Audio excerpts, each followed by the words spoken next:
on the following areas. Particularly, we're going to look at the categorization of municipalities. So we're looking at 2021 and 2022 because there's a significance of the two dates. We're also looking at the status of the Municipal Support and Intervention Program, the development in this regard, submissions of the annual financial statements, the status of Sol Plaatjie. So I'm in your hands with respect to whether we're going to discuss Phokwane now or we'll discuss Phokwane on Thursday. Or no, as we will be going through to our we do both things. Then we make recommendations to the portfolio committee in this regard. As indicated, the purpose, as the chairperson has indicated, from our side is to speak on the status of performance of Sol Plaatjie and Phokwane, the state of compliance, successes and challenges, progress in the services provided, implementation of the MRP, and the support provided by provincial government in this regard.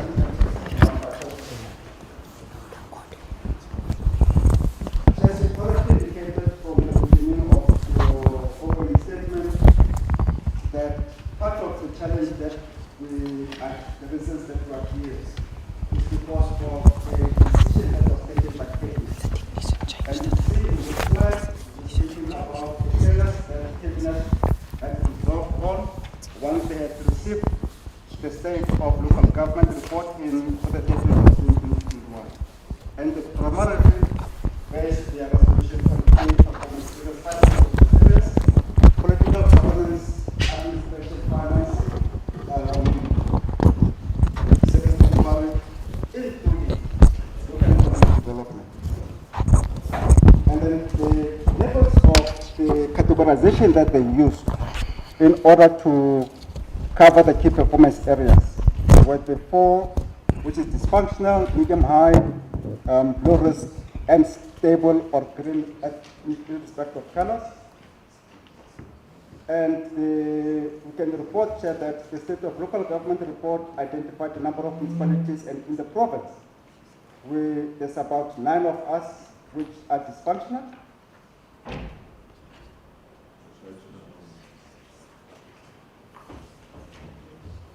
They're moving from my side. Technical?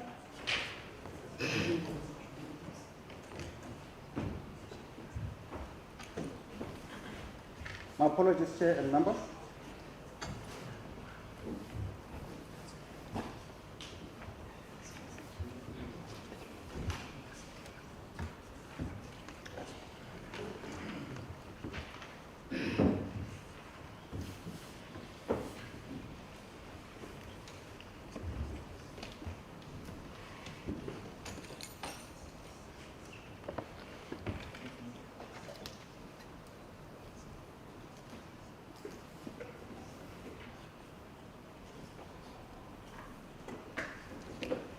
My sincere apologies to the members.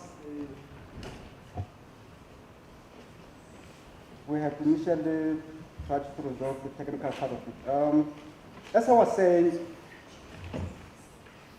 Cabinet resolved that there are challenges within the 6 municipalities experiencing a range of challenges, amongst which are governance, with serious delivery challenges, and a total of about 163 municipalities on financial distress, and a total of about 64 municipalities across the country. And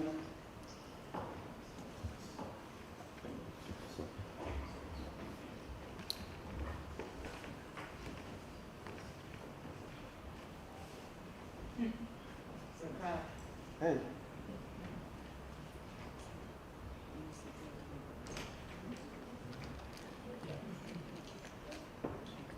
Yo. 9 of which from the Northern Cape, and we identified the challenges across key performance areas of governance, administration, service delivery, and financial management. And it is these areas, Chair, that we had to work on to ensure that we support the 9 municipalities in the province with the balance of the others that are in the medium to high risk, and those that are in the low risk to become stable, and the one that is stable to retain stable status. the extent that we should then be seeing improvement in all municipalities.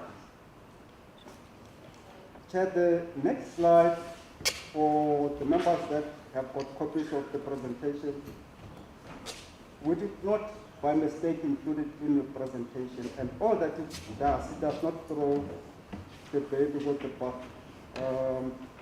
It just indicates the basis under which the two municipalities were found to be dysfunctional. And if you look at Sol Plaatjie, it says ourselves, Minister and Sector Department, to support the turnaround plan of the provincial government. Remember, that was the period when there was unrest in the municipality because of lack of service delivery. To strengthen, soliciting additional support and to strengthen infrastructure programs. And with respect to Phokwane, honorable members would recall that Phokwane had qualified to be under intervention, the whole package of the Section 139 intervention of the Constitution. Phokwane had qualified to vote. And key for us this morning, and as we go to Phokwane, is the monitoring of the implementation of the Section 139.5, which is the intervention of the financial recovery plan. We're not going to go into the rest of the other municipalities. As a result of that, this is a pie chart that gives you an indication of a synopsis of how municipalities in the province look like. As at the 30th of June 2021, we had 9 municipalities which are under dysfunctional, 5 which were classified as low risk, 16 as medium high, and 1 as stable. And the graphical analysis of it per district is as follows. You will obviously see that under the Namapa district, there is no municipality that is dysfunctional. So dysfunctionality would appear in 4 of our districts within the province. As indicated, it's 9 municipalities, and those that are medium to high risk is 16, low risk is 5, and as at that time, there was only 1 stable municipality. So our concentration is going to stick under the dysfunctional red area because Phokwane and Sol Plaatjie falls in that category. And they both fall within the Francis Bad district municipality. As indicated earlier, I had indicated to the members, we have 2 dates critical for us, categories of municipalities as at the 30th of June 2021. And this picture gives you an indication of how the situation looks like now. If I quickly take you back, you'll see top right is 5 municipalities under low, and bottom right is 1 stable municipality. And if you look at this presentation, it gives you an indication, although we're not at those areas, the low risk is only 1 district, and the stable is 4 additional municipalities, which makes them 5. And our picture then looks as follows. We've moved from low risk to 1, and we've moved or added additional 4 municipalities under the stable municipalities, and we have 5. It is the progress that is being discussed and under consideration. We are going to Cabinet tomorrow, and we're making the presentation, including this area. We come from the cluster and we make the motivation.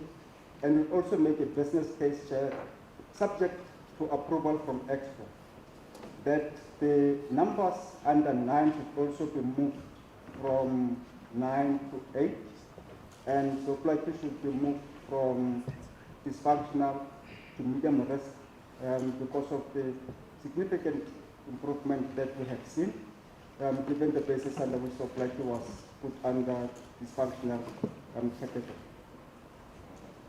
Now, as following the Cabinet resolution of the 30th of June, it resolved that because government has already prepared constitutional and legislative mechanisms to intervene in municipalities, we should not do any other thing but to stick to what the constitutional imperative provides us.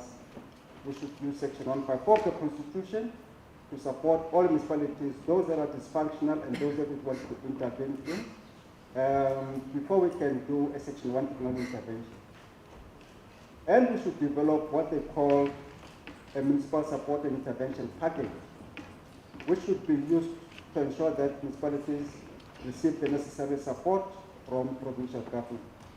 And the slide indicates the areas of support and engagements that the MECs, both the Treasury and ourselves, our MEC of Proctor, has gone into municipalities to ensure that we have discussions on what support we're going to provide municipalities and what mechanisms are we going to ensure that these municipalities are changed from their current status. This, Chair, including the slide, indicates that we, through the offices of both MECs, we held extended MEC mayoral forums as soon as we had received the resolution from Cabinet.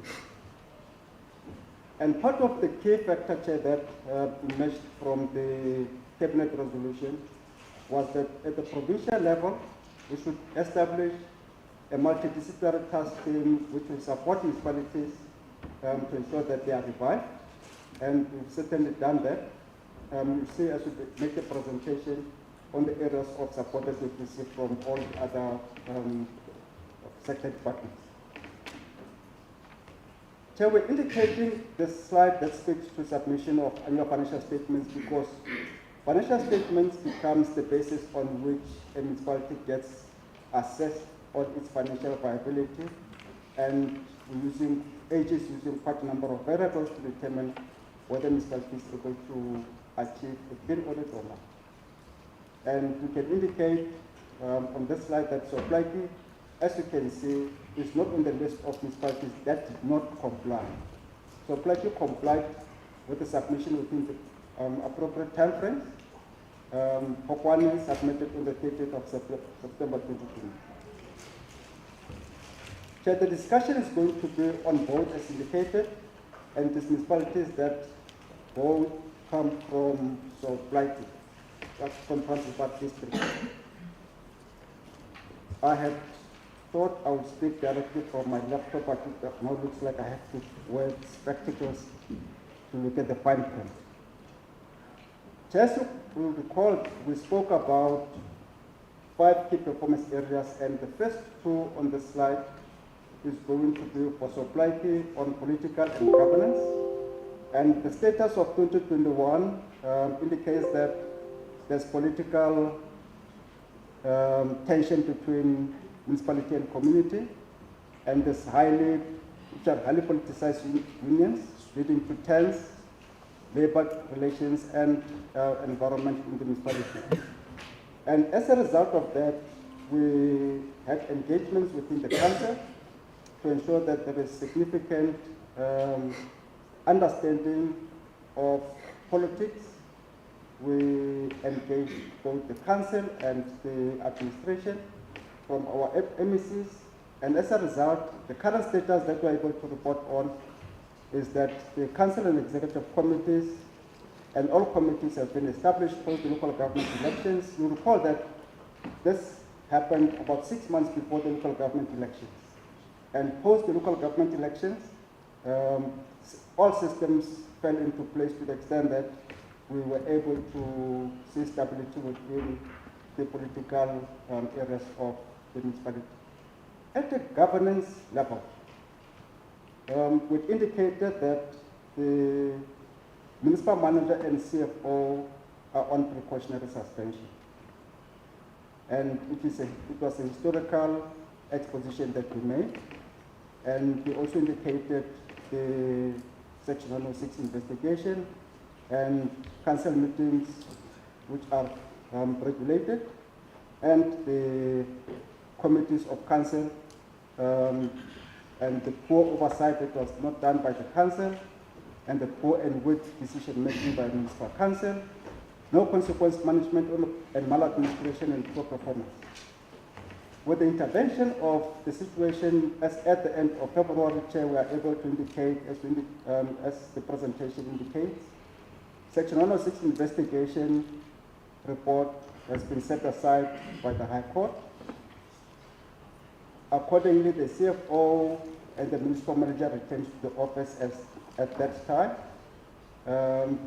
Council is exercising oversight in accordance with expectation. You remember one of the tasks that you must also discuss is whether there's compliance to legislation, and this is an indication in that regard. The municipality has adopted a consequence management policy, which is being implemented. The municipality will come and speak in this regard. The performance evaluation remains a challenge. Work committees have been established and have been inducted, and they're functioning very well. And at the governance level, we're also able to indicate that all senior managers have signed performance agreements as at for the financial year 2023. At the level of administration, Chair, we're also able to indicate those 5 key performance challenges within the administration KPA. And we're also reporting on the right-hand side the progress that we have made as at the 28th of February. Here for us is that the municipality has policies and procedures in place, and this to us speaks to the compliance to legislation, as the portfolio committee said we should speak to that. Challenges based on the internal audit and AJSA report is consistent in the implementation of the procedures. There is a new municipal manager, as the mayor also has indicated, appointed from the 1st of August 2022. You'll see the history of the following bullets after the MM Chair indicates the fall of the executive management in the municipality and for various reasons. Others are because one is because she resigned out of her own free volition. The other, her contract had come to an end. The other was because she had been requested at some point to continue supporting the municipality, but because of her age of retirement, she had been forced to go on retirement by the end of October 2022. So these are the implications of what is it that took place in between those areas. We're able to indicate that the vacant positions of the CFO and the Executive Director of Corporate Services have been advertised, and as well as the position of the Executive Director Infrastructure Service and Infrastructure and Services were advertised, and the closing date was the 27th of March 2023. Now, with respect to financial management, as part of one of the key performance areas, we're also able to indicate the areas of classification by National Treasury as financial distress, mainly due to poor revenue collection and lack of financial controls, and a discretionary financial recovery plan is supposed to be implemented, and a whole range of issues, including audit outcomes, ESCOM debt, and water board debt, as at the 30th of June 2021. And the status on the right-hand side indicates the progress that we have made to ensure that we support the municipality in getting out of their dysfunctional status. To indicate that the budget is now funded, we recall that the greatest part of the dysfunctionality of the municipality, in Sol Plaatjie status particular, was they had an unfunded budget. And if you have an unfunded budget, it means you have an imaginary amount of money that you say you're going to use to implement your strategy and your IDP, and your budget as detailed. But if it is not funded, it therefore means you're going to spend money that you do not have, or you're going to run out of money to implement your project.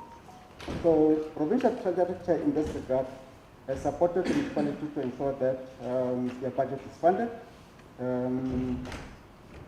We do not shy away to say it is unsustainable. Budget processes is not an event. It's a process that you undertake, and over a period of time, you're able to do certain things and eventually become sustainable. And the municipality is going to be able to speak to you in this regard. And as we indicate, that the municipality is working in a turnaround plan to improve their revenue collection. But at the heart of it is the fact that the municipality has been able to submit the annual financial statement within the required time, at the 31st of August. And the outcome of the audit remains qualified because they have not yet improved in that regard. And then with respect to service delivery, Chair, we're able to indicate as well that there has been operational and maintenance challenges due to financial situation because of aging infrastructure, which is also dilapidated, spillage of posing health risks. We have been in the news ourselves and Sol Plaatjie for the R31 spillage. It has been the talk of the town. The dysfunctional infrastructure of the municipality, illegal connections, unspent grants, water and sanitation, backlogs in informal settlements, and poor roads maintenance and infrastructure. Chair, we are able to report this morning that we, through the support from our colleagues from NISA and DWS and Provincial Roads and Public Works, we have been in the space of the municipality, including through our MIC unit, to ensure that the municipality is able to move and implement majority of these projects, and to ensure that some of the key challenges that the municipality was developed by, they become resolved as soon as possible. You'll see in the presentation that we've highlighted the key areas of the institutions that have supported the municipality. We're not going to have a slide that is going to speak to the separate Section 154 intervention that the municipality has made. But this area are the areas where the provincial government, through the support of, through its means, has been able to support Sol Plaatjie in this regard. You'll see that DWS is funding the construction of the Katas Ridge sewer outflow, and if we're able to resolve that problem, majority of the spillage in the street of Sol Plaatjie are beginning to reduce. The Provincial Roads and Public Works has been in a position to support the municipality with the paving of a number of streets, which we probably go through to visit them tomorrow when we do the site visit. Still under civil delivery, Chair, we're also able to report that part of the biggest challenge that caused the municipality to be identified as dysfunctional was the fact that there's been vandalism of the infrastructure, especially electrical cables at pump stations, which automatically says to you where there is a need for sewer to be pumped and there is no electrical connections or cables, the sewer is going to run in the street. You also see on the right-hand side the substantial amount of work done through the Section 154 of the Constitution, the Department of Roads and Public Works supporting the municipality in those streets. Chair, SALCA is not part of government, but we left their support in municipalities in this regard purely because, if you remember, we said the Cabinet resolved that the support to municipalities must be done through a multidisciplinary team, and part of our member in the team is SALCA, and we have supported municipalities substantially to ensure that they have small-scale embedded generations, and part of the assistance that we have provided is on the non-revenue of water. Chair, provincial government has appropriated and allocated a substantial amount of money to give effect to the municipal support and intervention package. And part of that package, through the package, we were able to make provision to Sol Plaatjie for an amount of about 2 million, which might not have been all used to ensure that they address the water challenges that was running through to the dam and to alleviate the challenge in the R31 provincial road. With respect to the local economic development strategy that is in place, over and above the fact that it is in place, you see, Chair, the slide does not say there is a problem with local economic development. But nonetheless, we went ahead and identified a safety performance indicator, and we provided support through SALGA and the Department of Economic Development to ensure that whatever there is, the local economic development should also play a significant role in ensuring that Sol Plaatjie becomes a better and improved municipality. That is our story, Chair and members, with respect to Sol Plaatjie. I'm not so sure if the arrangement is that we take both presentations and questions thereafter, or we proceed to questions for Sol Plaatjie, and then only thereafter we do Phokwane. Direction, Chair? May you repeat?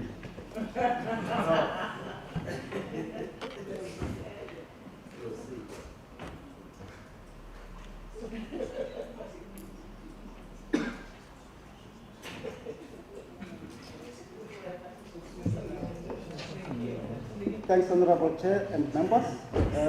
We will proceed to Sol Plaatjie, to Phokwane municipality. So with respect to Phokwane, you recall that Phokwane was a municipality that we intervened in, and purely because of three critical areas: the governance, administration, and financial situation of the municipality. And in that regard, we eventually went to Provincial Executive Council to solicit its approval to intervene as well under Section 1395. Because the intervention took place in 2019, 2020, so a lot of improvements happened at the administrator level, which is no longer an important task for the committee, because you are aware of the situation in Phokwane. We now left with the implementation of Section 1395, which is the implementation of the financial recovery plan. But this, in addition to that, we still left with the cabinet resolution that indicates the 5 key performance areas that we need to implement to ensure that the municipality becomes a better managed municipality and move from its dysfunctional status to a stable municipality. And in this regard, Chair, for political and governance, the slide will indicate 2 bullets under political governance. Under politics, the new municipal council, which was elected in November 2020, following a dissolution of the municipal council, was there. The municipality is under Section 1395 of the Constitution, and the politics would indicate, our progress with respect to politics would indicate the Provincial Executive Council decisions on what it has to do with respect to FRT, and as well as the number of interventions that has taken place, and the MEC's intervention in respect of the politics in the municipality. With respect to governance, we indicate that the municipality is still under 1395, and all its number of positions remains vacant as at that time. And as at that time, Chair, one of us from Coxstar was seconded to become an MM of the municipality, and the new council is meeting regularly, and then the committees of council are also meeting. Post that, we're able to report, Chair, that there's quite a number of activities that have taken place. Our colleague who was at the municipality as an acting MM has since come back and left. We now have a colleague from Provincial Treasury who's been seconded to the municipality as the acting MM since November 2021. And there is significant progress that we're able to see on the compliance with some of the legislative mandates.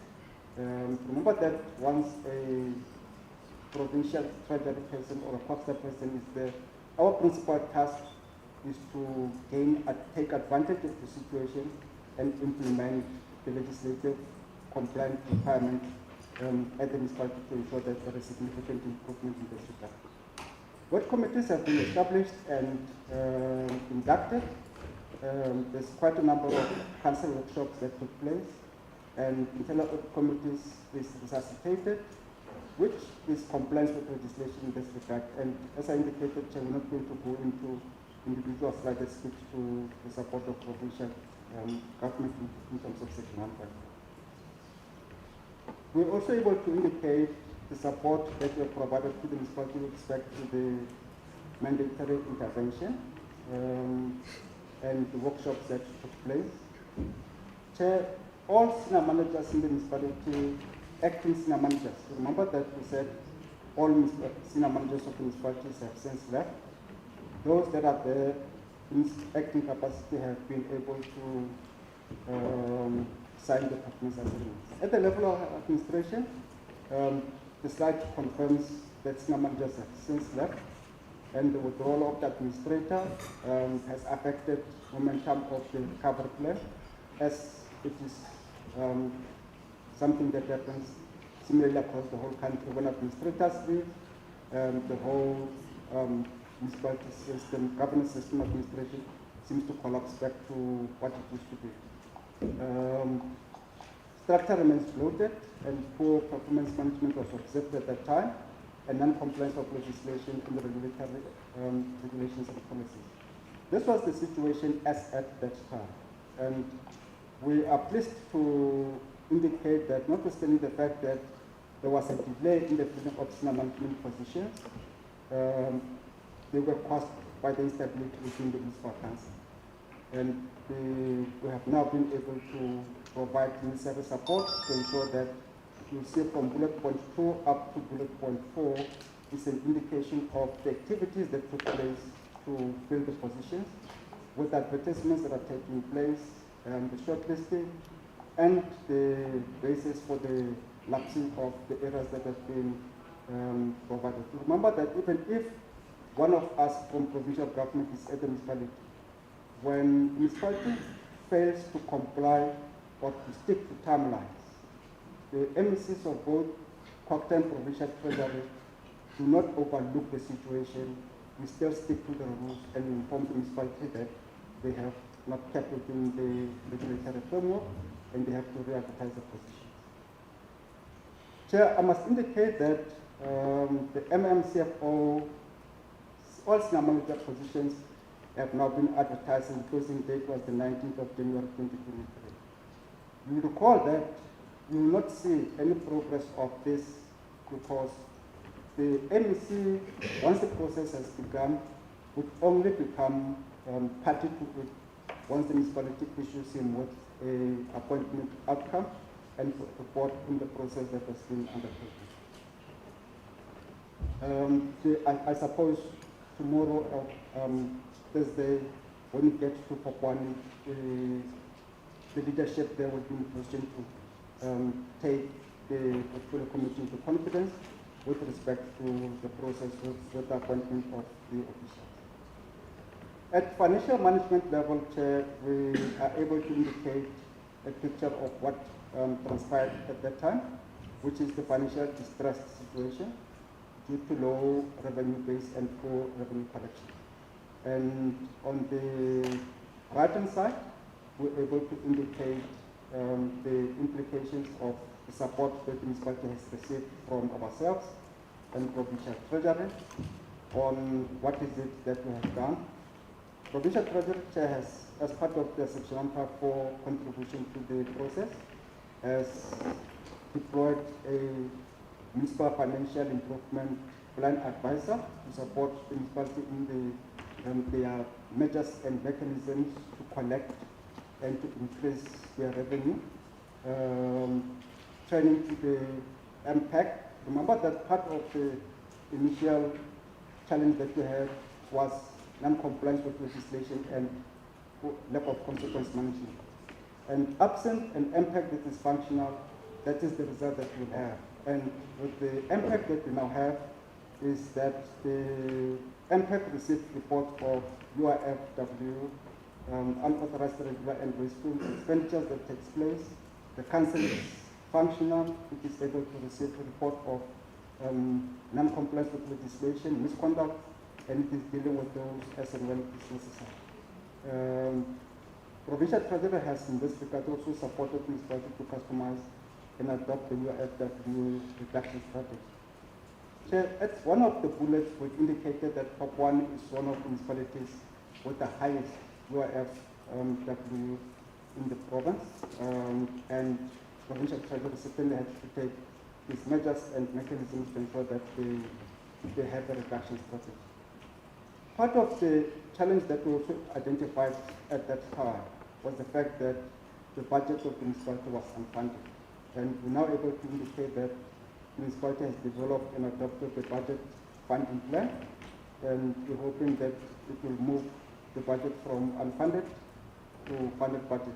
It is not something that is going to take place as quickly as you might want to see, but it's something it is that we are working on and ensuring that there's significant amount of improvement in this regard. Then with respect to financial management, in addition to that, a financial recovery plan is being implemented as at the time. We're making a bold statement on the interventions that we have made on the FRP.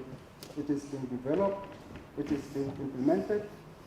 We also note, Chair, that the delay for its 100% implementation was the fact that there was instability in the municipality following the 2021 elections, local government elections. But the absence of the senior managers as well is taking a toll on the implementation of the FRP. And with the process that we are undertaking, the filling of the positions, we're hoping that come the 1st of July, when we begin the financial year, we should be in a position to have performance agreements done, as the bill signed, implementation of the FRP entered into by all the senior managers who have been appointed at that time. And the picture moving forward is going to be much different than what it is now. And we're hoping by the next first half of the new financial year, from our side, we should have improved the municipality from dysfunctional to some different level of capitalization. So the audit committee has indicated that the municipality was received audit outcomes. The AG has indicated the municipality remained qualified and remained distinct, and the audit is outstanding. Absent a chief financial officer in any organization, these are the results of what you then qualify. And we are working very hard to ensure that come the beginning of the 1st of July, the next financial year, the municipality is able to have a chief financial officer, and we will certainly have the attributes, skills, qualifications to prepare an annual financial statement without using consultants. And we're hoping that come the end of the term to submit AFSs, that person should be able to do that. With ESCOM debt share, we're able to indicate the challenge that the municipality has because of the low revenue that she experienced at that time. It still has got rippling effect in the implementation of the payment plan and the litigation that has taken place between ESCOM and the municipality. With respect to service delivery, we're able to indicate the operational and maintenance challenges that were there. Previously, when we intervened in the municipality, the key infrastructure issue that was there for intervention purposes was because the community did not receive sufficient regular provision of water as it was required by the water legislation. And also able to indicate the unspent grants by the UN, water and sanitation backlog, and the challenges that municipality had with respect to the infrastructure grants. Now, if you look at the status as at the 28th of February 2023 on our numbers, you are able to see that MIP allocation for 2022-23 was 29.536 million. why is this a problem all the time? 29,536,000. And 19 million of that amount has been transferred to the municipality to the extent that by the end of February, they had surpassed the threshold of expenditure and they spent about 72% of their transfer funds, and they now have a balance of about 15.8 million. So there is improvement with respect to the implementation of the NIC grants allocated to the municipality as opposed to how the state was supposed to be previously. And the municipalities through the MISA was provided with technical and project management support and advice during the implementation of projects. And it is that kind of section on for support that we see the municipality improving its performance with respect to. You have 2 minutes to round up. Thanks, Chair. You also see that DWS in the minutes that I have funded the municipality with respect to upgrading of wastewater pump stations. And we're also able to see the current project that the municipality is implementing. We are at the doorstep of the municipality, Chair, on the implementation of CWP program, and we're able to indicate that we've got 1,041 participants, youth at 342, women at 886, and people with disabilities at 25, and 175 minutes. The LED strategy, Chair, is in place through SALGA and DAP, and we're making the following recommendation that you note the presentation and you note the support and intervention by the provincial government, and that our support and monitoring will continue to ensure that the two municipalities are able to be migrated from dysfunctional to a higher system. That's our story, Chairperson, and members. Thanks. Thank you very much. You went beyond my 15 minutes, and I allowed you because your existence as co-staff is to support and capacitate. That's the reason I allowed you to take 40 minutes. May we now call upon the Office of the Auditor-General.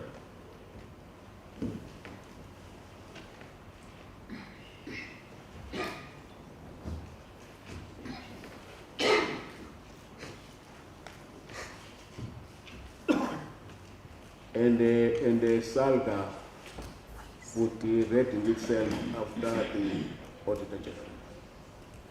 You introduce yourself, Chair, and your colleagues, and make your presentation. 15 minutes. Thank you.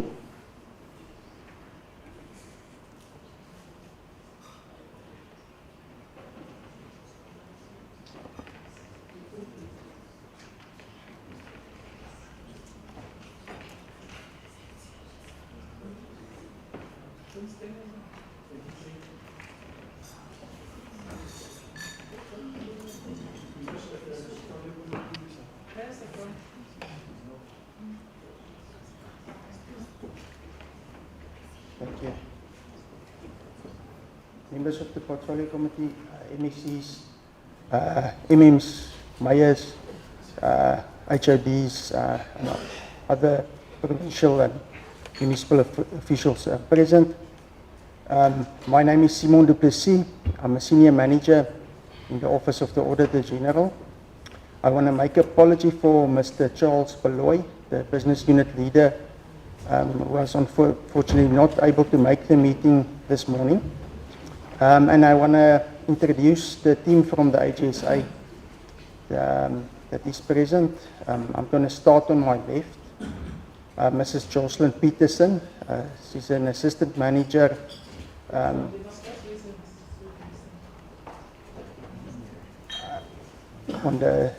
She will be doing the presentation for Sol Plaatjie. Are you going to do it? That's Mr. Yassine Suleiman. He's the manager. He was the manager on Sol Plaatjie, so he will be doing the presentation. And then Mr. Tebon Katu, who's our stakeholder liaison manager. Mr. Kosi Jafta, a senior manager in our office. Then Mr. Louis Botha, also a senior manager in our office. Mr. Botha will be doing the presentation on Phokwane. And then Mr. Ndabizinhle Nkosi, also a senior manager in our office. Thank you, Chair.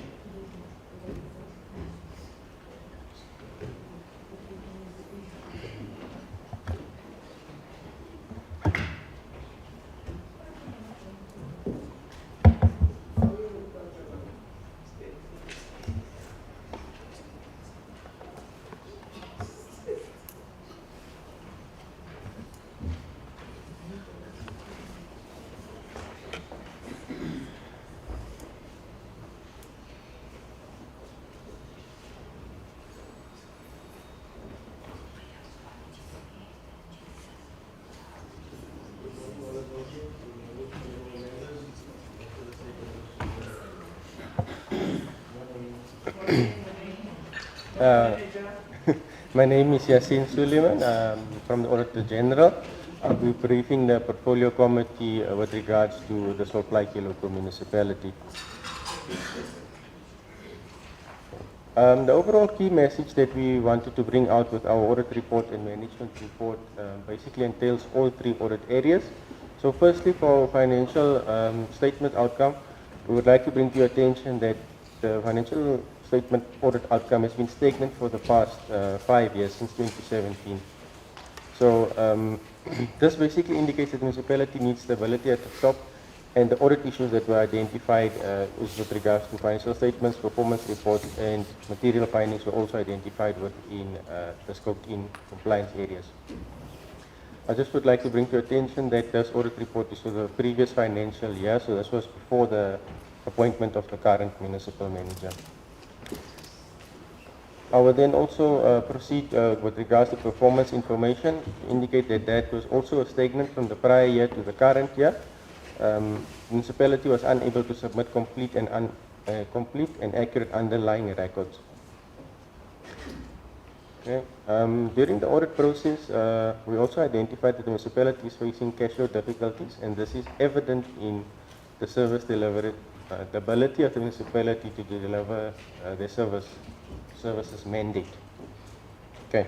If we then proceed on to our next slide, we can clearly see the pattern of the audit outcome for the financial statements over the period of 5 years.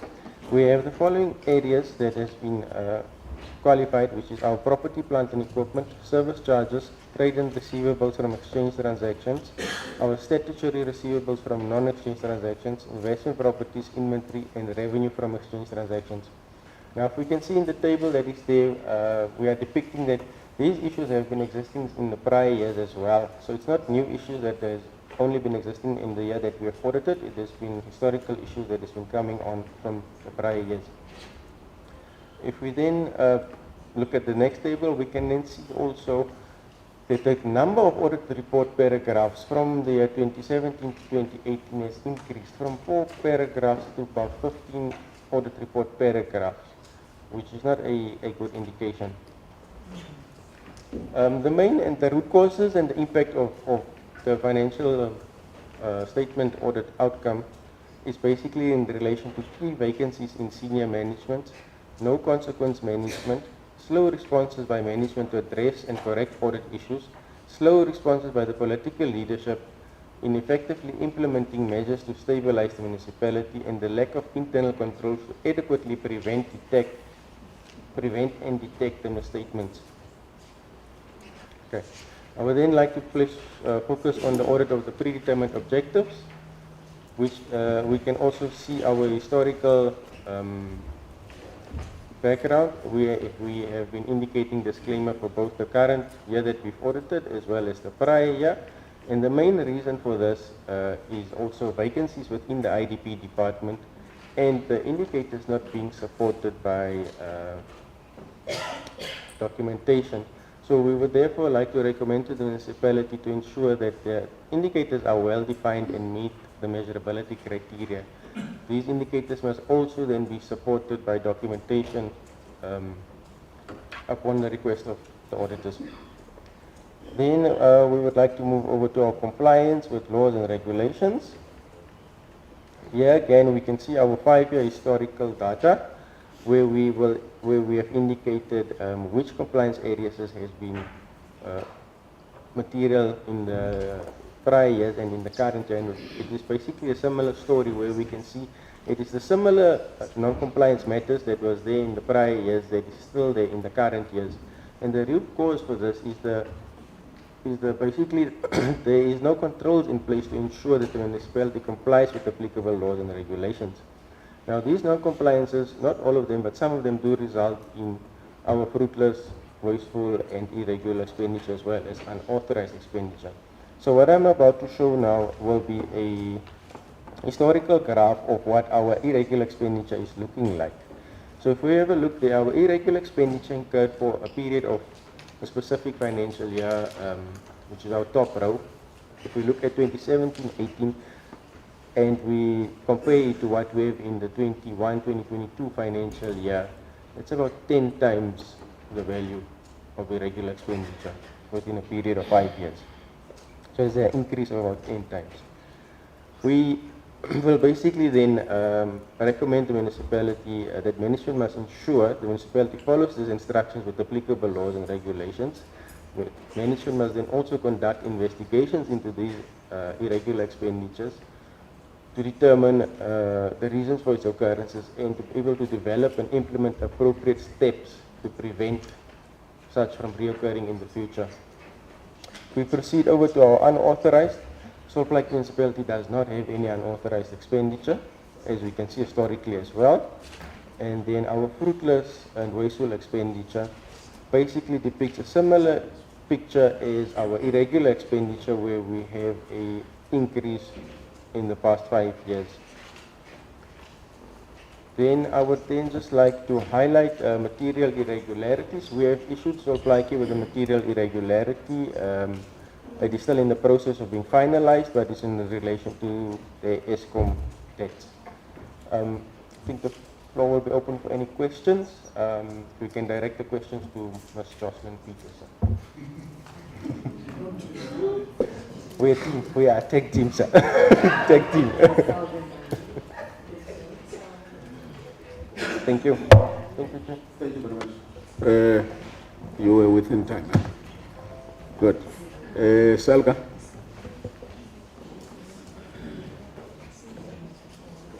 Chairperson is the senior manager of the Phokwane. Oh.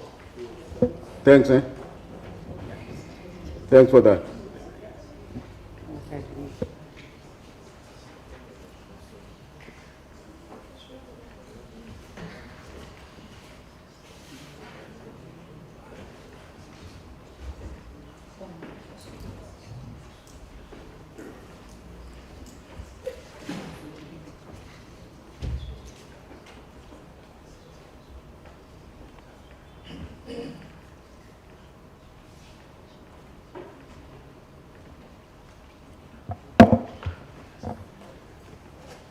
Good morning. Thank you, Chair. All protocol reserved if I also want to stick into the 15 minutes. My name is Louis Botha. I'm also from the Auditor-General office as introduced in the beginning. I quickly going to do the briefing on the Phokwane municipality. I think to start quickly with the presentation is just to indicate the financial year that we're talking now on, that we do the briefing for, is for the 2021 financial year and not the 2022 financial year like what was previously for Sol Plaatjie. Main reason for that is on the financial statements that was submitted a bit late, so we a bit behind on the audit process. That's a disadvantage of when financial statements are submitted late, is it makes accountability and oversight a bit more complex or difficult.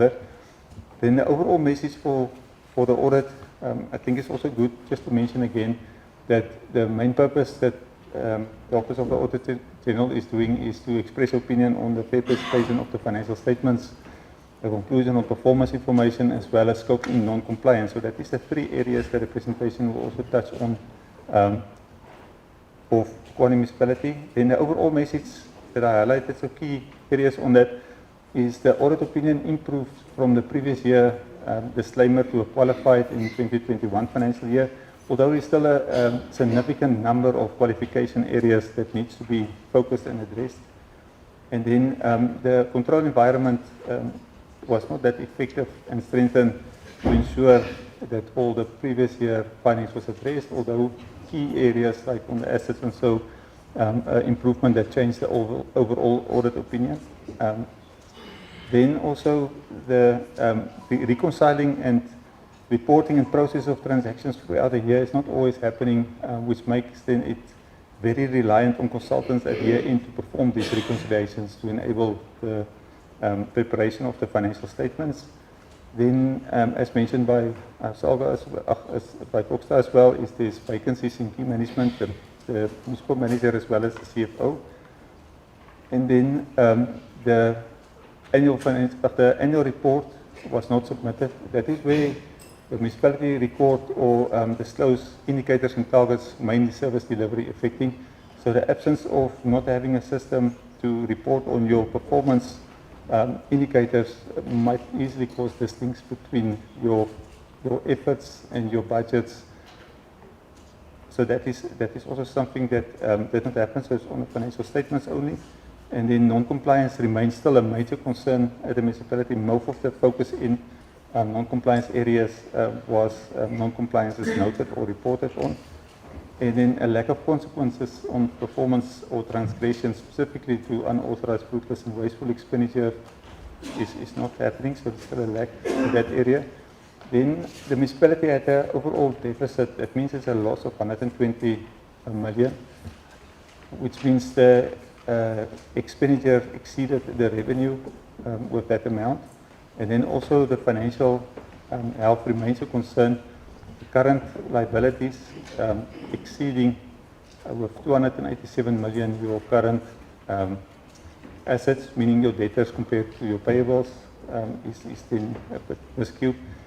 I think also on the cash flow statements, which indicates your cash inflow. With other words, your financial statements, this part is on a accrual basis, but the cash part is your physical cash that you got in for the year and your physical cash that you spent for the year. I think concerning figures there as well is the salary bill is around 70 million that was paid in cash, and then there's apologies, the payment of the employee cost part was around 93 million rand. While the sales of goods, your income is about 70 million rand. So that's already a sort of a mislink between that two, which makes it very difficult to have cash available for service delivery efforts. Then on the first part, which is now the financial statements, the overall opinion was in 17-18 and 18-19 qualified, and then it was disclaimed in 1920, and in 2021 it is qualified, and in 21-22 the financials was also submitted late. We hope to sign off on that, so in 2 weeks' time, and then hopefully from there on the financial statements will be more submitted on time so that we can have oversight more timelessly. Then on the qualification areas, I think there is an indication that there is an improvement, so persons should note that from the previous year. It was still qualified on property, plant and equipment, receivables, payables and accruals, borrowings, material losses, service charges, other revenues. It's still some of the areas that is key in the financial statements attract qualifications, like for example service charges and general expenditure. Then if I move over to the performance objectives, which we indicated, or I indicated earlier, that the annual performance report was not submitted for audit. So therefore, we have then an opinion of disclaimer on it. It's included in the annual report in figures or information relating to that. And then on the compliance, which is the last area of the audit process focusing on, is majority of the lines, except non-asset management, where the qualification, the key qualification area was addressed, although there were smaller parts remaining that was still qualified, but it didn't attract an overall non-compliance on asset management. The first one, if I maybe quickly mention that the annual financial statements, the compliance areas there was the quality that there was still material adjustments made to the financial statements that was submitted. And then also it was submitted late, and then it also could not be tabled in time by council. I think that is the more key one that hopefully is going to be addressed in future. And then on the compliance with laws and regulations, the recommendations, I think overall, where you have a couple of non-compliance, there should be then processes implemented to ensure that the person or the municipality do comply with these regulation requirements. But the focus should definitely be on the areas of irregular, unauthorized, fruitless. Ideally, a person wants to prevent unauthorized, irregular, and fruitless. But if it happens, it needs to be investigated, and where applicable, people should be held accountable for that. On the figures of irregular expenditure, the current year, which is the column or the bar on top, for is it 17-18, it was like 48 million rand, 18-19, 62 million, 19-20, 3 million, and 2021, 6 million. When we analyze all those figures as disclosed in the financial statements, which I just mentioned now, also attracted qualifications. So that means those figures we say is not accurate. So it helps, it makes it a bit difficult in a scenario where you don't have accurate figures in your financial statements to do accountability on those. So I think it's good to know that as well, and then investigations on these was not done or always done to see if people should be held accountable for it. Unauthorized expenditure is also 17-18 is 170 million. Unauthorized mainly is over expenditure, so you spend more than what you're supposed to have spent compared to your budget or approved budget. 18-19, 147 million, 19-20, 11 million, 2021, 193 million rand over expense. And again, investigations for why the expenditure more than the approved budget is not always done, and that is something that we definitely recommend. Actually, there's a requirement from legislation. And then on fruitless expenditure, 17-18 is 4 million, 18-19 is 11 million, 19-20 is 10 million, and 2021 is of no expenditure disclosed. Again, I just want to emphasize that we have a qualification paragraph on fruitless expenditure, so again, those figures we say it's not accurately disclosed. And then also investigations on fruitless expenditure and wasteful expenditure is not always done, and that is definitely something that we recommend strong that should be done. Consultants was used to assist in preparation of financial statements in 2021. About 1.8 million was paid for consultants, mainly as some lack of skills and vacancies is the reasons for appointing the consultants from the municipality. Material irregularity, I think maybe just good to note there's three things the office can, or we normally do on material irregularities, is we referring it to a relevant public body for further investigations, or we do recommendations as the AG, and then taking binary remedy actions, or in a case where it's failure to implement those remedy actions and there's a loss involved, that we recover that loss with a death certificate, of issuing a death certificate. By Phokwane, we issued also an MI that was now for the late submission of the financial statements because of it causing lack of accountability and transparency on the financial affairs of the municipality. In general, we call it in harm of substantial harm that it caused. The status of the MI was resolved as the financial statements were submitted to our office on 31st July 2022. And then overall, three root causes and on the findings or significant findings that we have is first that we say the quality of the financial statements submitted should be on time. There's still significant issues that needs to be addressed to making less qualifications, to make it more fair presentation, to enhance therefore oversight. and then the APR that was not submitted, that that processes should be put in place to ensure that APR are compiled on time, and then also be able to submit it for audit purposes. And then there's serious financial health concerns that they should be focusing on enhancement of revenue, improved debt collection, and also controls implemented to ensure expenditure is in line with the budget. And then on key vacancies, I think it's also indicated that there is plans to address the vacancies, but to ensure that there's a bit more stability than in senior management, especially on where your municipalities has a lower or a smaller span of control or employing of the number of staff makes key positions then very, very key in ensuring that operations is running effectively. I think if there's any other questions for clarity, then thank you. Thank you, Chair. Thank you, members. Yes.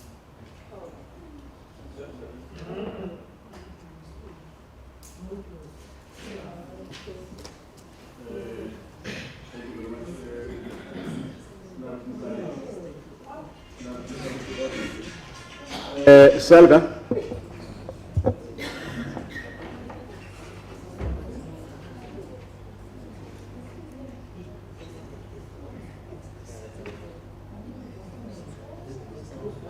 Or is Salga here?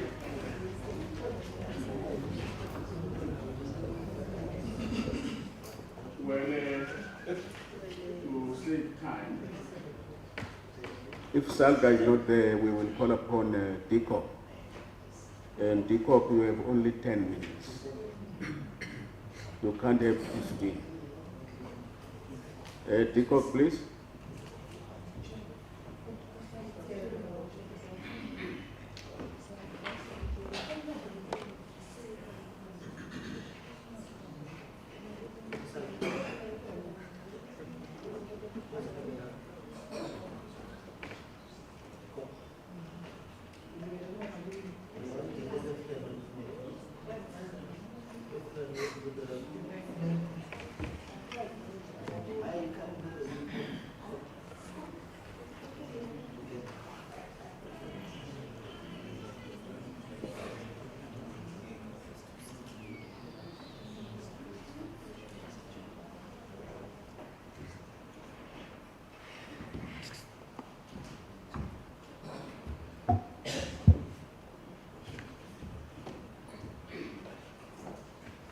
Honorable Chairperson,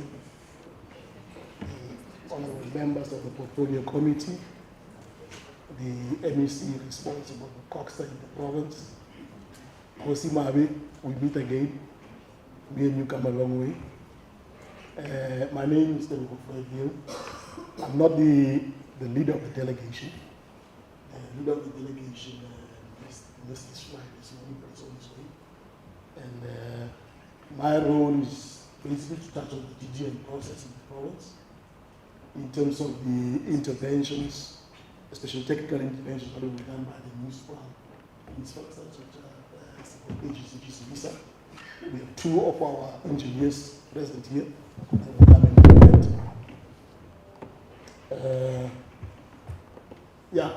The purpose is just to brief the portfolio committee on the progress made with DGN. There are a number of explanations and definitions of what a DDN is. To me, the DDN is about planning and resourcing for outcomes. Now, why I'm saying that? Because if you look at the white paper on local government, it envisages a district municipality that is a center of excellence in terms of the delivery of services. And this is encapsulated in section 152 of the Constitution, which simply says we must provide a democratic and accountable government. We must provide services in a sustainable manner. There must be social and economic development. There must be safe to work, and above all, there must be public participation. Now, you cannot plan without data. I think that's a mistake that we do.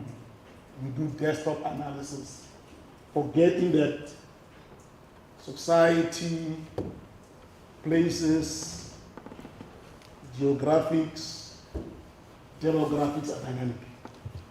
It's an ever evolving space. So we plan for 25 years as we plan for the years. And invariably developing our one pace. We must have that in mind. Social development, for instance, will tell you about population dynamics. Stats SA will provide certain information or certain data on population growth, on unemployment, on economic sectors, whether they are shrinking or growing on specific sectors in a particular locality, what we call the GBI, or the GBA, the gross value add of a district, that contributes to the GDP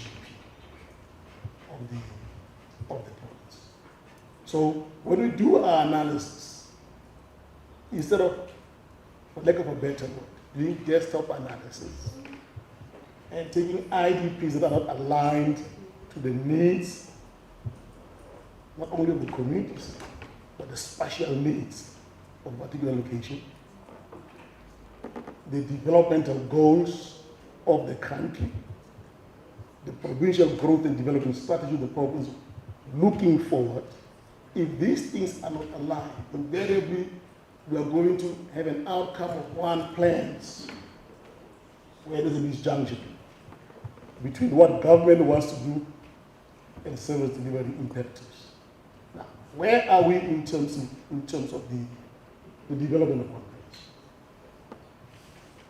We are at a stage where we are reviewing the one place, because in the one place themselves there are catalytic projects. And for a catalytic project to be implemented, it must be bankable. Then how do we assess bankability as a province? Well, we have a panel that assess bankability, but are we experts in all those fields? Or do we have the requisite people driving the processes at the district level and at the provincial level to make sure that these projects become bankable?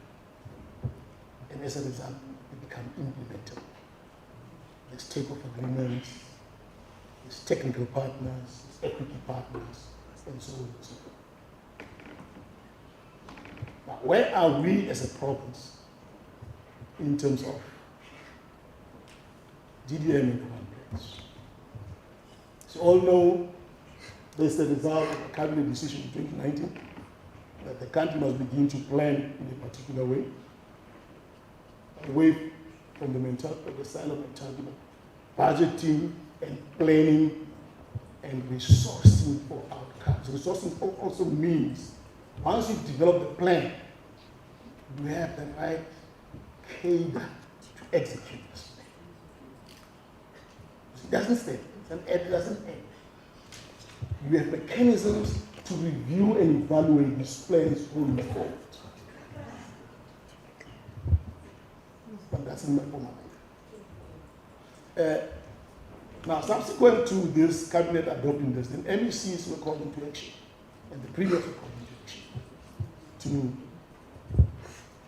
to roll out the DDM model and the adoption of the one. Now, there are a number of, because I'm going to rush through this, I want to allow this, because we are all familiar with the DDM model. But just to say, You allow your way 17 minutes.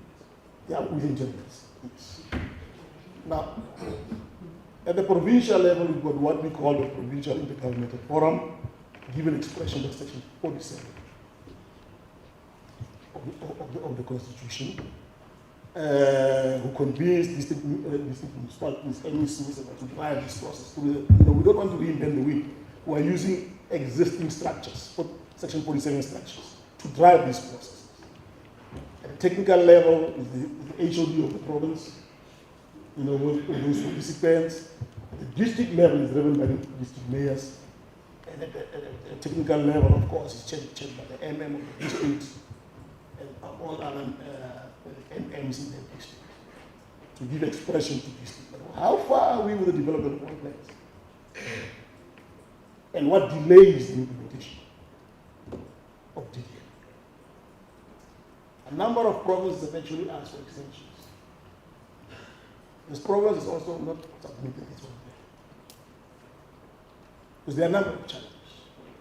Challenges that I might have alluded in my presentation. Well, to give expression to this and to actually accelerate the matter, we have what we call DDA political champions for each district. Names are there for everybody to see. I'm not going to repeat that. In a province even like Gauteng has asked us written officially to say we will not be able to submit the DDA one place. For a number of reasons. Some of the reasons are very valid. Because it's an extensive, scientific and pragmatic. Because you're planning for 25 years. And there are a number of components of this plan that you need to take care of. You know, we don't just plan for it to gather dust. It must be planned that will give expression to what happens on the ground at the end of the day. I mean, if we were to deliver services in accordance with our constitutional injunction, we need to really think thoroughly about what we put in those plans, because they are going to inform service delivery, infrastructure development, social infrastructure like schooling, clinics, early learning centers, and so forth. You know, a child who's 4 years today will be 9 years in 5 years' time. Have we made provision for that dynamism in our plans? He'll be 14 years in the next 10 years. What is our plan as a district? Plan as a district, not as localities. Districts are centers of excellence. Support local municipalities to actually deliver services. I'm not going to touch that on, I'm not going to go into detail into the catalytic project that will be done by my colleague from NISA. But these are the catalytic projects in the province, Chair. Divided into those different SIPs. Well, in terms of meeting, the committees are meeting periodically in the province. They are meeting regularly. We are receiving reports as a national copter. There are a few catalytic projects that are currently underway, like the Regular School in Hanishewe, the Maharing wastewater treatment works, which we know was, just a public plan. It was put right in the middle of two communities, the white community and the black community, closer to the black community, the waste treatment works. So, we are also assisting in terms of that. The rehabilitation of the Water scheme, which is the largest scheme south of the Sahara. Over 3,000 kilometers. Providing water to most of the municipalities in the farming community, including the small farmers, water user scheme. So it's one catalytic project that is very key for us, especially if we want to stimulate agriculture as a sector in this province. Agriculture accounts for about 4%, but I think the province can do more given the infrastructure that it has. Magistrates court in Kemdor, those are just the pictures of the money that has been spent on these projects, which are part of the medium process. I'm not going to say one plan, it's a process, because we had a review stage of this one place, and we've not received all of them. Well, further work needs to be done in terms of taking fast-tracking decisions, credible decisions, driven from credible information. Develop social compact with communities, not paying lip service, but real social compact where communities can hold us accountable and responsible for actions. And accelerate infrastructure-related projects to unlock the potential of communities. Because there's a lot of potential in communities. If we do backward integration scope for projects, we'll be amazed.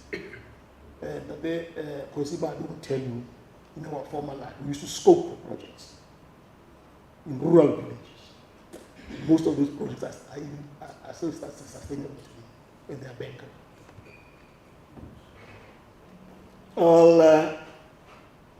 I've already spoken to this, and I don't want to take too much time from my minister colleagues. Michael, are you here? Mr. Colleagues, yeah, he's at the back. Yeah, he's at the back. I think you must come forth and just speak to the project that we are busy with in the province, the current status, where we are, the kind of interventions and support that we're giving.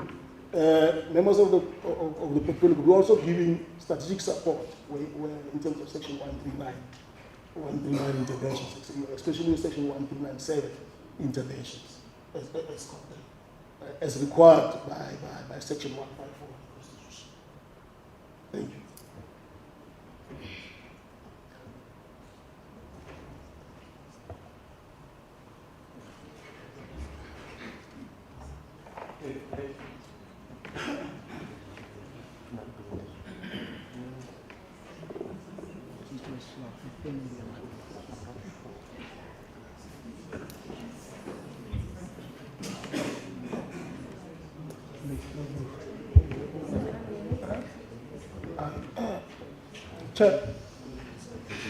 Chairperson, can I? Yes. Can I just check something? I am made to believe that this is the presentation of SALCA in the province. No. The one that is just. It was Tikok. Okay.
Where is your slide on support? Immediately presented on the province touched extensively on the municipal support that is given. So we don't want to repeat that. But yes, I think the province touched on extensively. That's why we see. All right, thanks. Okay, thank you, Chair. I'm not going to take, I will take 3 minutes.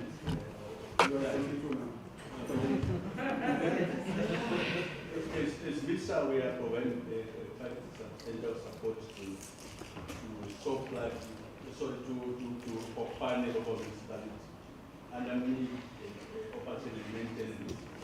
So, as the slide will show, we are doing some, especially providing technical support through the development of standard operation procedures, assisting in the range of interventions and groups of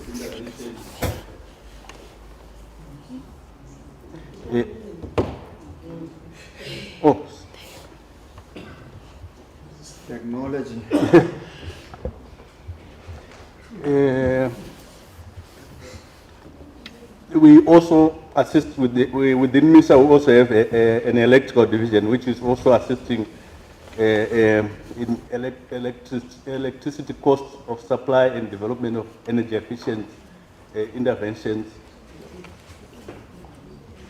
As I've mentioned before, we are supporting the municipality under MIG. We have developed a PMU development plan, which I hope the municipality will take it through and submit to COPTA. We also supporting the business evaluations, business plan evaluations. MISA has also been assisting the municipality in integrated infrastructure plans.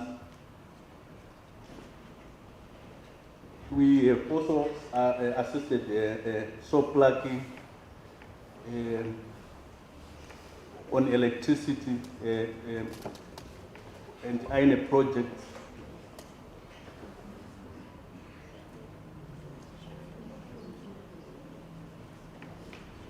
We, as MISA, we also launched a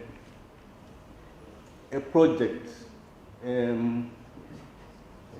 solid waste management solutions to that assisted on intervention on solid management and manage a substantial amount of employment. I think that would go. Yeah, thank you very much. I can see that your colleague is actually ambushed. Thank you very much for your presentation. Then let me welcome Honorable Member Shetley from the Provincial Legislature, as well as Honorable Director from the National Assembly. You are welcome. May I now invite the presentation from the National House of Traditional and Cohesion Leadership, through Hoshi Mabe, and the provincial perspective from Hoshi.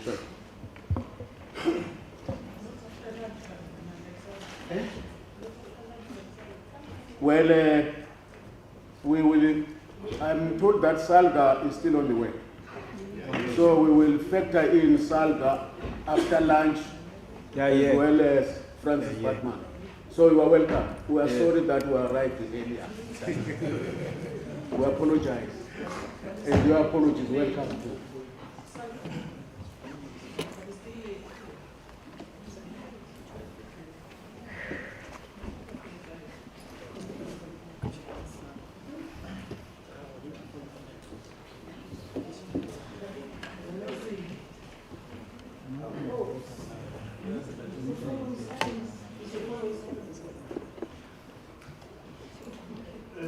Thank you, Chair.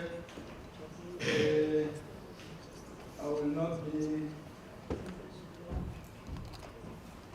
giving out my presentation on the slide. Let me acknowledge members of Parliament, members of the legislature, MCs, councillors, chairperson of Northern Cape House of Traditional and Cohesion Leaders, Kosi Toriko and Kosi Mutwalako. Chair, the National House. Oh, thanks. The National House of Traditional and Cohesion Leaders is very interested in the work of municipalities throughout the country. And that is why we find it necessary and at the same time appreciate your invitation that we must accompany you when you do oversight over municipalities throughout the country. It is very, very important to make this point very clear that as leaders on the grassroots, we are very, very interested in how our municipalities are performing. But we need to point out that in all the municipalities, when they prepare the IDP, they must include traditional leaders so that they understand the program and so that they can also make an input which will make all these plans workable. When you look into where our municipalities are failing is because from the grassroots and even from traditional leaders' perspective, we are not very active in holding them to account. That's why you can see that year in and year out, our municipalities are not performing well. But at the same time, Chair, we also want to appeal to the provincial government to make sure that they give support to traditional leaders to capacitate them so that they can be able to engage our municipalities fruitful. But at the same time, we will be observing and also learning at the same time and making sure that we support the portfolio committee in their work or in their endeavor to make sure that our municipalities account for the public purse given to them.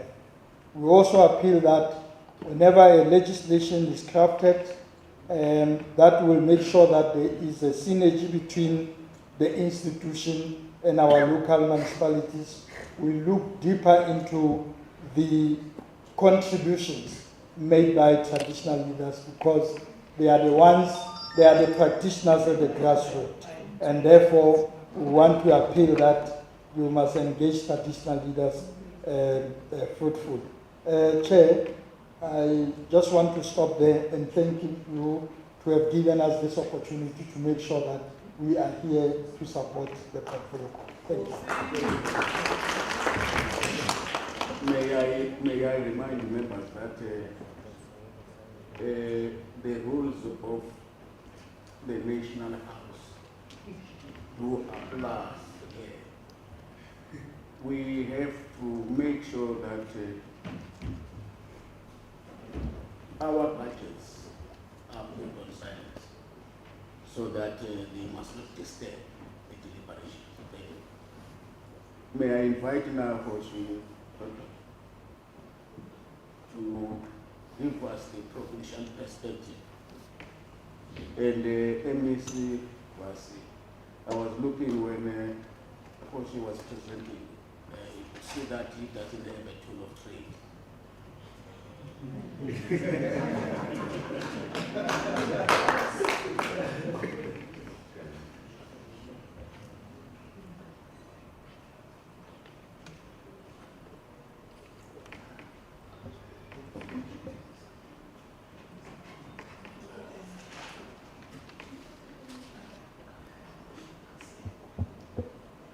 Thank you very much, Chairperson of the Portfolio Committee, MEC, and members of the Portfolio Committee.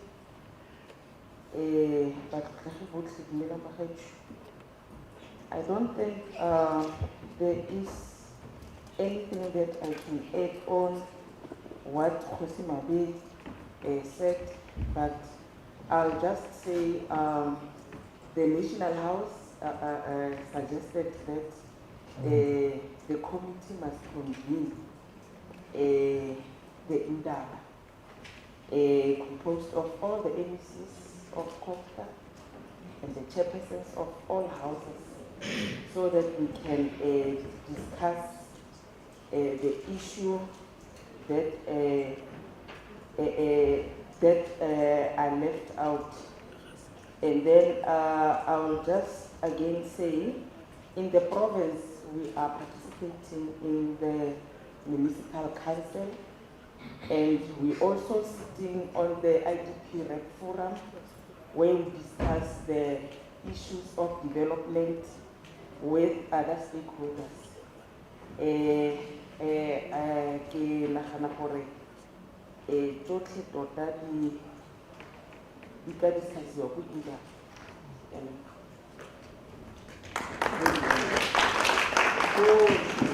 Thank you very much. As I have indicated that we will invite Salga after lunch, as well as the district municipality. So they will join and support the local municipality that particular session. May I now allow honorable members, and I see your hands, honorable Spears, Oberman, Baba Chaba, Sumango, Mkaleki, those are the only heads. Yes. Honorable member and honorable Kirigi Hate, in that order. Honorable Spears. Chairperson, thank you very much. When the mayor of Sol Plaatjie spoke, I think their vision is towards a cleaner, growing city. Is that correct? You mentioned that. So I'll take my cue from that. So you've been the mayor since 2021, so through you, Chair? Yes, thank you. So, I don't know where to start, Chair, but I'm sure my colleagues will fill in there. I look at the salary bill of your municipality. And us entering here this morning, driving through this area, I was asking myself, you'll probably have a shortage of staff or something, but it doesn't seem so because it looks like your salary bill is really high and that you have maybe too much staff. And I want to understand, what is it that your staff is doing and yet they're getting paid salaries every month? If you leave here, there's a lot of people standing here, looks like officials, and none of them are working. They're all standing around, not working. Now that to me tells me the poor work ethic this municipality has. Because this corridor should be clean, there should be no one standing around, and they should be in their offices, or they should be inside of here if they have to do relevant presentations.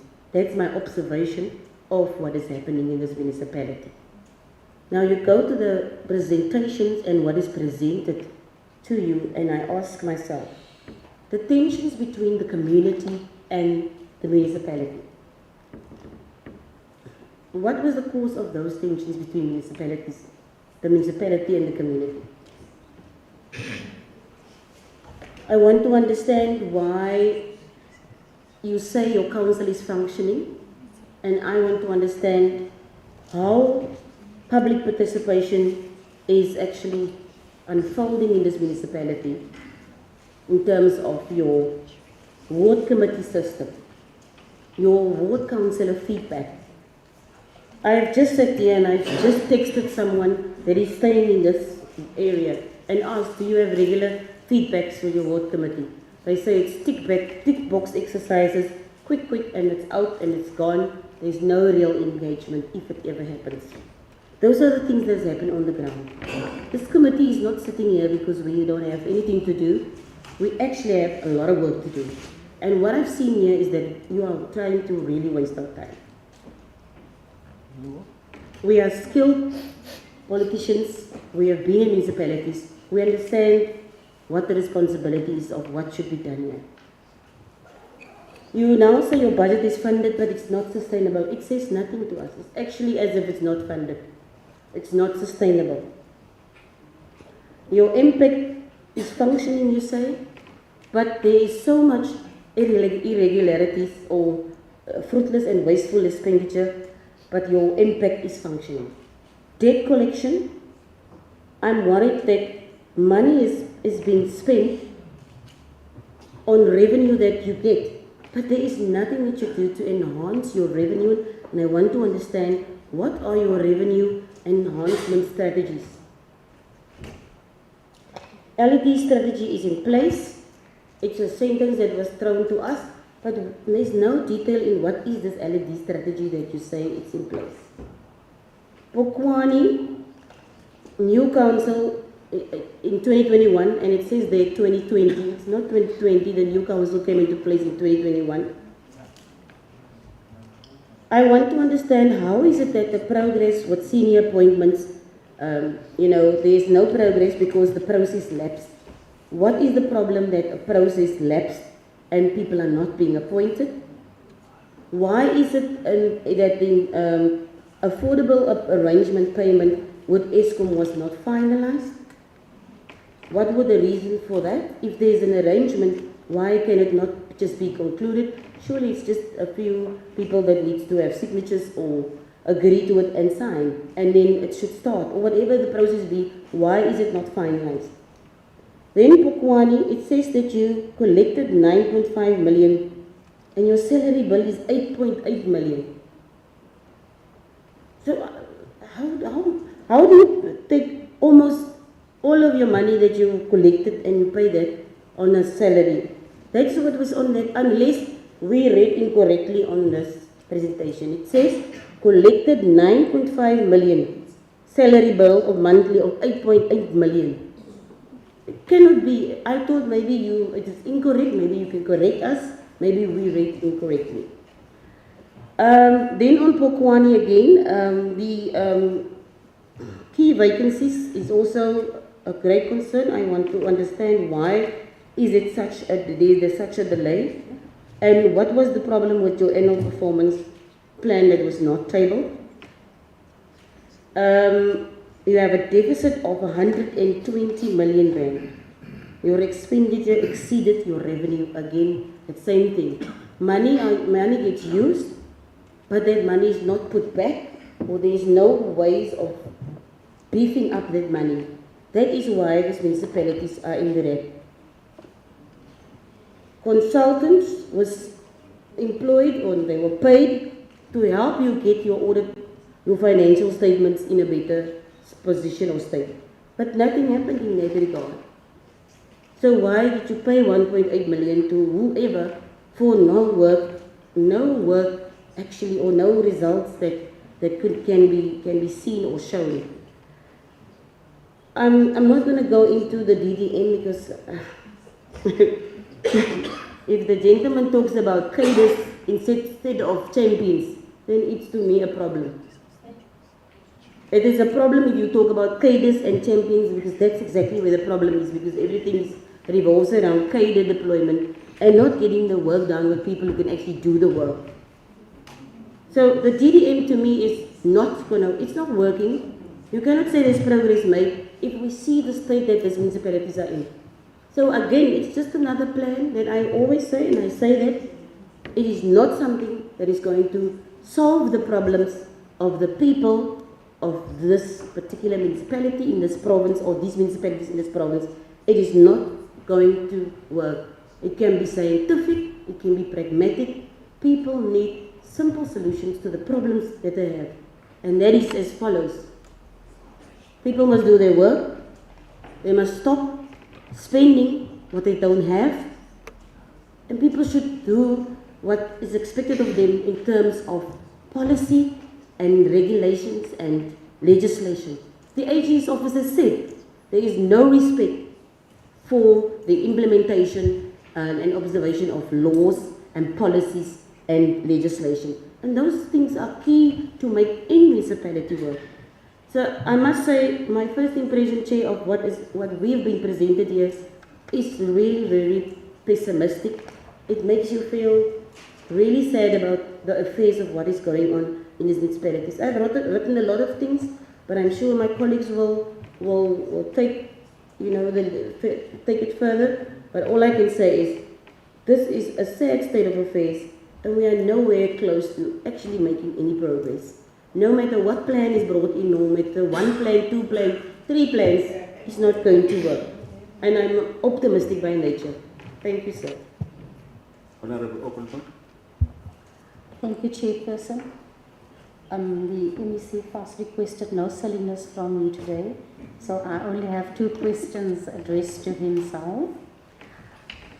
MEC, you expressed the desire or the hope for Sol Plaatjie to be recategorized from dysfunctional to medium risk. So this municipality has stagnated on a qualified opinion since 2017, so it's been 5 years, the same thing. The environment the municipality operates in had deteriorated significantly, said the Auditor-General, but you want to be recategorized. You have historical issues with the Auditor-General.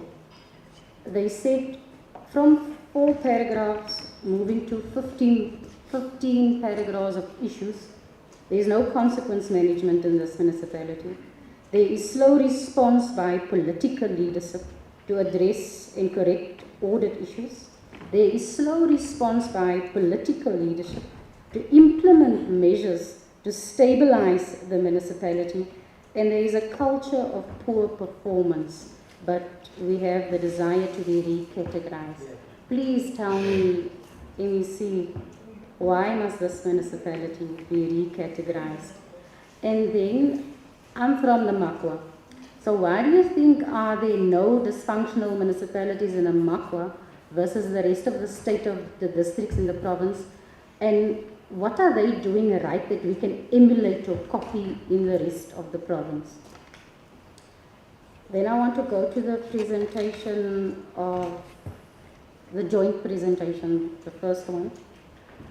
Sol Plaatjie had issues of no consequence management on maladministration and poor performance.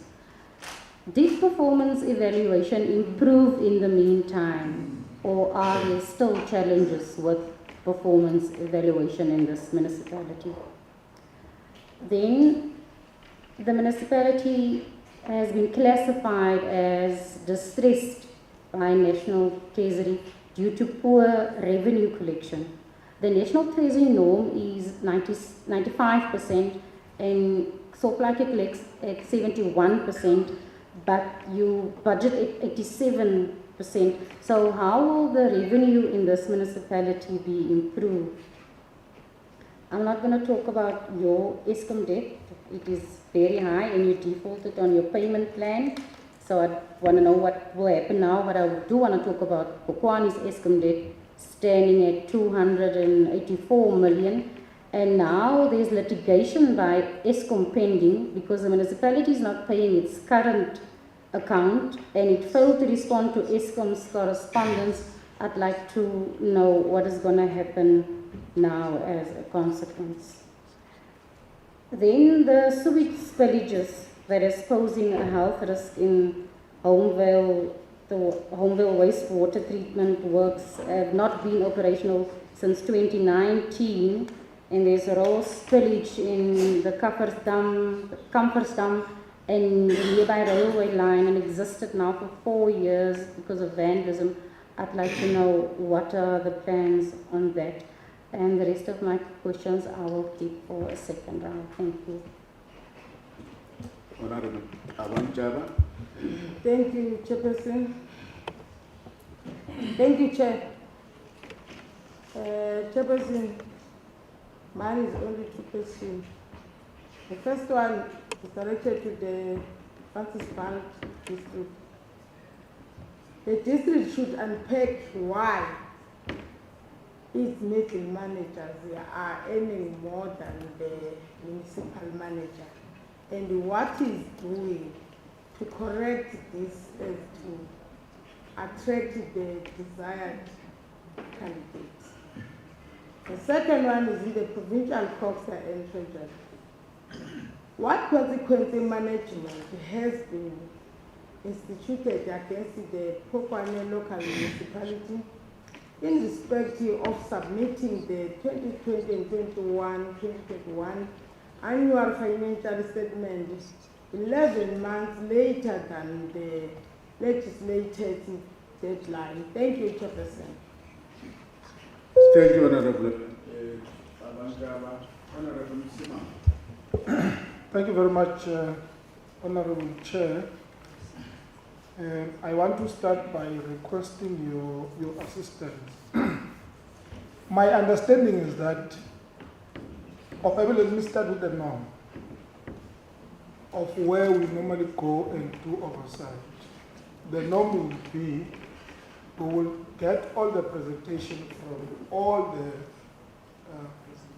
presenters that are lined up to present in the meeting. and then we start the engagement once all presentations have been done. Now, my understanding is that Sol Plaatjie municipality, Phokwane municipality, and Francis Bar have not yet done their presentation. Am I correct? Okay. Now, if that is the case, then I'll stick to the way how you have structured this meeting. I will ask my question to those that have presented, then I will come back to those that will present later. You are correct. Okay. Now, then I wanted to get that first. Now, the first question that I have goes to Costa. Is it Costa? Costa. Oh, presentation. So I'll start with them. In August 2018, MEC, I'm not sure if it was yourself, Honorable MEC, the department, let me rather put it in that way, instituted Section 106 investigation. And that Section 106 implicated the CFO and the MM. They then later took that report to court. And we are made to believe that then the court took that after looking at the merits of that of the decision of that report. They then had to set aside the report. Now, looking at that, the MM and the CFO took the report for review. Then the court then decided to set aside that particular report. I want to know, what are the reasons, or the main reasons that I stated, which makes this report to be set aside? Because in my understanding, it therefore means the decision to institute 106 at that time was not correct. In fact, it was ill-informed. For a lack of a better word, it was ill-informed, because if the court, unless there are things or there are reasons that are not stated, that we must be told upon. Of course, my colleagues have spoke about the ESCOM debt of Sol Plaatjie, which is also a problem, and also the defaulting part of it, and also, just to check as to what is it that, what are the measures that can be put in place in order to make sure that they do not default this time around. But I heard when you started, Mrs. Usat, your approach in supporting municipalities is that you don't want to really interfere with what they do, but you want to support, and you want them to be to take what you term as a hands-on approach in order to make sure that they manage their affairs of their municipalities. And I believe that is correct, but along the way, I think it can bite us. But also there are laws that are giving you powers to make sure that you act if they do not do what is supposed to be done. Of course, when we move to Phokwane municipality, the presentation says they are currently operating on an unfunded budget, and for me that is a red flag, because then you know that then it means already there are problems if they are operating on an unfunded budget. But the major challenge that the report is raising, or the presentation is raising, is that there is no CFO currently in place. My question, and then it goes further by saying, as the department, you will then make sure that the 1st of July, the CFO will be in the office. My question would be, from now until July, how do we respond to service delivery if we would wait up until that time? What is it that is preventing us from making sure that there is a CFO? Because any institution that does not have CFO or a personnel equivalent to a CFO, I can tell you now, it is bound not to deliver the services or to deliver the desired services that is needed out. And the presentation also speaks about other senior managers that are not in place. I also want to know as to what is it that can be put from the side to assist in making sure that finally they employ the senior management. Because if my understanding would be, then it means the municipality either is operating on a Hollywood type of style, meaning people are acting, or there is just no one acting in those. So it means decisions that cannot be taken. As a result, the municipality cannot be able to function. But also what is also interesting is that even the AG, the Auditor-General, raised this as a red flag to say, because of there are no senior managers in place, as a result, the municipality relies on consultants to make sure that they put together their financial statements. And they still don't get it right, even after relying on those consultants. And then moving to DCOC. I'm not sure where to start with this one, but I'll start by saying the gentleman that presented here presents a confusion more than anything else. When we started saying there are many explanations of what the DDM is. And for me, it's I don't know how, because as far as I understand, there is one version of what DDM means. And it's a decision of government, by the way. It must be implemented. So, unless the gentleman says, no, somewhere we are not told as this committee, they are reviewing the DDM. And for me, it's a problem. But also the usage of the word cater, or the right cater to implement the DDM. For me, it gives us a problem, because I can tell you now, we're a committee of different political parties. There is a political party in Parliament that is challenging the cater deployment. And I can tell you, when that usage was done by the gentleman, and I'm hoping the gentleman can be able to come and explain what did he mean, because my understanding was it's the right person to implement, not the cater deployment in a way that it's your ANC cater deployment, because that's what it sounded like. That is what it sounded. But the issue again with this confusion that was presented, as we say, it looks like as if there are many versions of DDM. It gives us a problem, because also DDM is also challenged in Parliament by those that are not in agreement with the DDM. So I want to request that the gentleman comes and really gives us it's challenged by non-caters.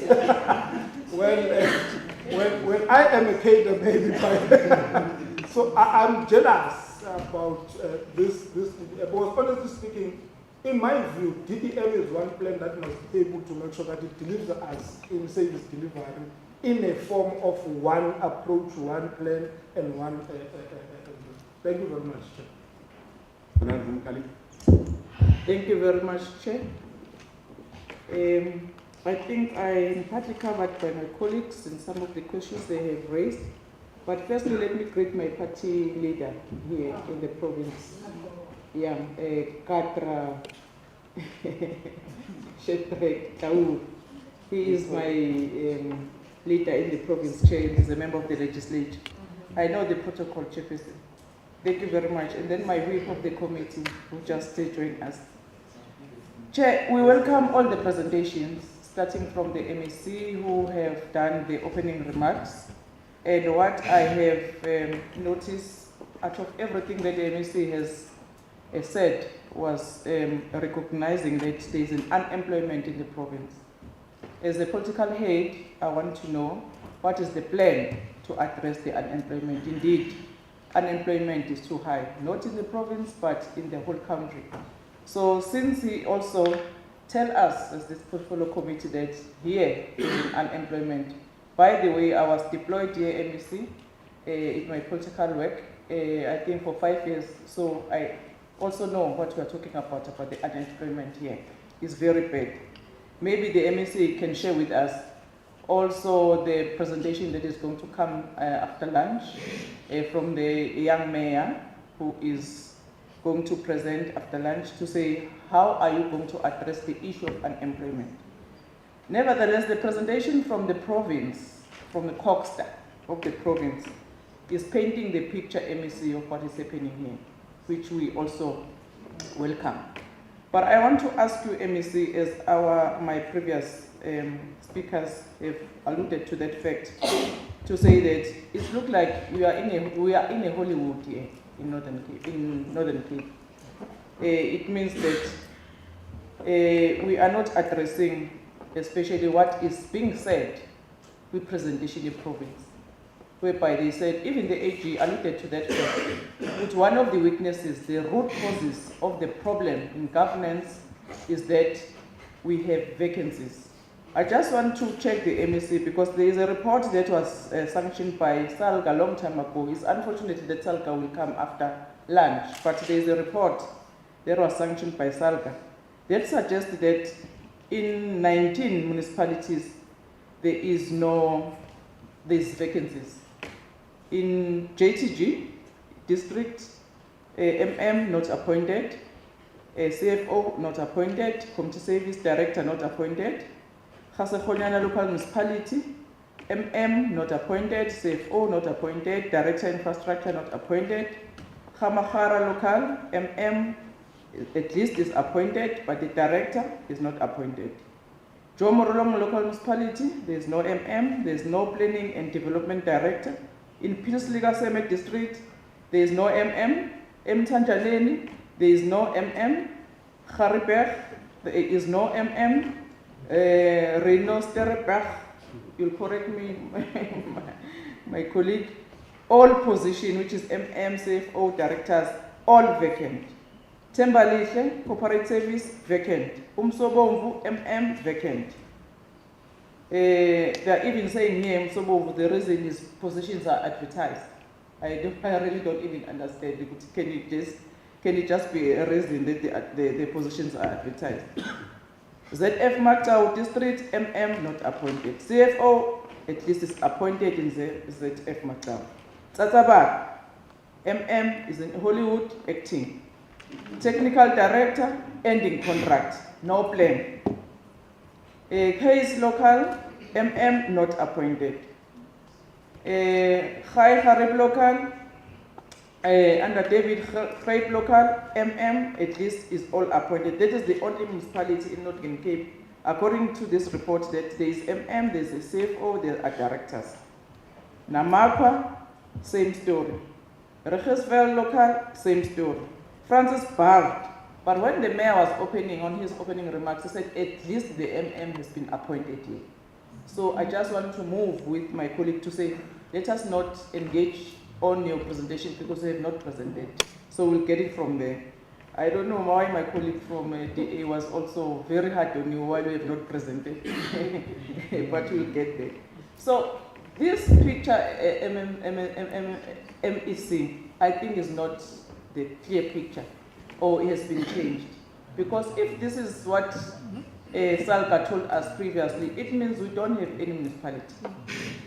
So if it's still the same status quo in terms of all these vacancies, so I think the MSC must also clarify to us what is your plan to address this? Because, Chair, that's where we must start when we want to get it correct. That's why these members, they seem as if they are very angry with the situation here. She even says that it seems as if we are wasting our time here. But I hope, MSC, you are going to clarify to say that no, I have attended to the situation, especially the appointment of the management, because if there's no management, I just forget. That is one picture. Yeah, even this section 146, I think all of our colleagues have spoken about it. So the presentation from Coxton is also painting the bleak picture about this section 106 that was instituted by you, MEC, if it's not you personally, but in your office. But what troubles me here, Chairperson, is in the presentation of the Provincial Coxter, says that Municipal Manager, which is 2021, and CFO are on precautionary suspension since July 2018 following a Section 106 investigation by MEC. Then, when they gave us a status quo as of 2023 February, which is last month, they are saying that the Section 106 investigation report was set aside. I think that my colleagues have alluded to that fact. So accordingly, the CFO and the MM returned to office. This has bolstered the leadership and performance of the municipality. You can't have these sentences, these two points in one sentence. How can you are telling us that the council is exercising oversight in accordance with expectation? While the very same council, because when you talk about Section 106, the MEC is not mad. He can't be saying that, no, let us have Section 106 in this municipality. Or he hates everyone. He hates everyone in the municipality. And then you come as Provincial Court and say, no, the municipality is exercising oversight. There's no oversight. So I agree with my colleagues that you are taking for an override. Can Provincial Court come and clarify this? If it's copy and paste, you must be told that it's copy and paste. The council can't set aside the investigation of the MEC because that's where corruption is happening. So a person who has an appetite to fight corruption will not fight in the council to say, let us set aside. Will be saying, let us go into details to find out what is happening. Your report is also saying that in 2021, there was a political tension between municipality and community. You know why? I'm not from here. Even my leader here has not spoken. But I can tell you, there's no service delivery in this municipality. That's why there's a tension between the community and the municipality. Again, the community is not insane. They are traumatized, they are disparate. That's why they take their frustration to the municipality. And then we are told that the council, they have that nerve, Chairperson, to set aside that council report, which is an investigation. So we want to get into the bottom of this thing. I hope the mayor will come after lunch to clarify this thing, because that way we must also zoom in as this portfolio committee. This is the really oversight that has been done by the portfolio committee. I've been arguing, the portfolio members, they will know. When we talk here in the committee, we want to put a nice English. There's a problem, UIF, wasteful aspect, is corruption. Is corruption. It's even worse when elected leaders are just colluding and say, no, we don't want to proceed with this Section 106.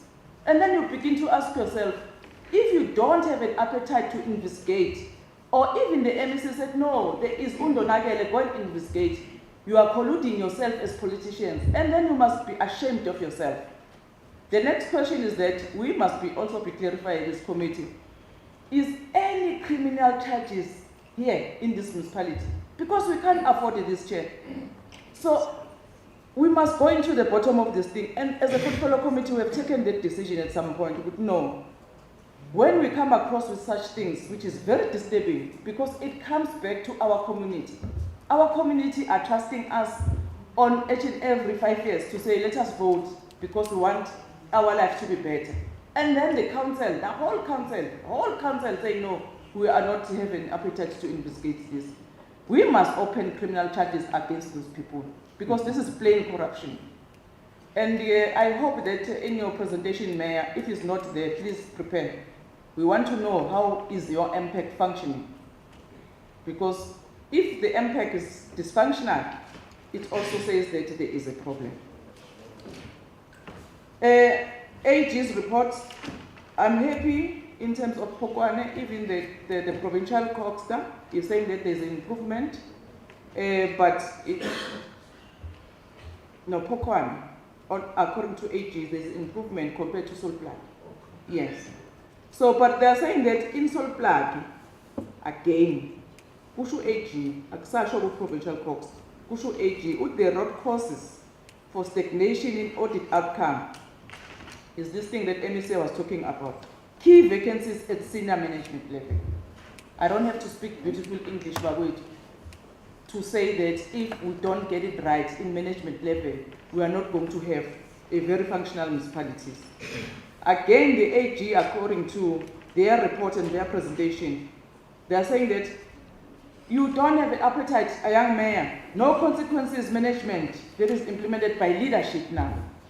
You suspend, or you are saying that no, in terms of this section 106, we are setting aside. After there is something, you don't have appetite for those, I don't know, if MPEC is telling you who is done what. You don't, there's no consequences, nothing on leadership, by leadership. UDICOP, because it's the umbrella one. When there's municipality, there's a provincial coxswain, and then they all saying that no, let us ensure that the status quo is improving for one reason, for service delivery. And then the cock is not even telling us here. I appreciate Mina, unlike my colleague here, saying the DDM was not verified. Mina, I enjoyed Shane. When he was explaining what is DDM, Chair, I enjoyed and I learned a lot. And very soon in the committee, we said the department must come and also share with us the strat plan of the department. And I'll also lobby you, Chairperson, for, I think his name is Debo, to come. He's the man who must come and workshop us what is DDM. I appreciate my man. I was very happy. Because the issue of DDM, Chair, if the committee members does not grasp, it means that we will not be able to also tell our members outside, the committee members. But I enjoyed your presentation on DDM.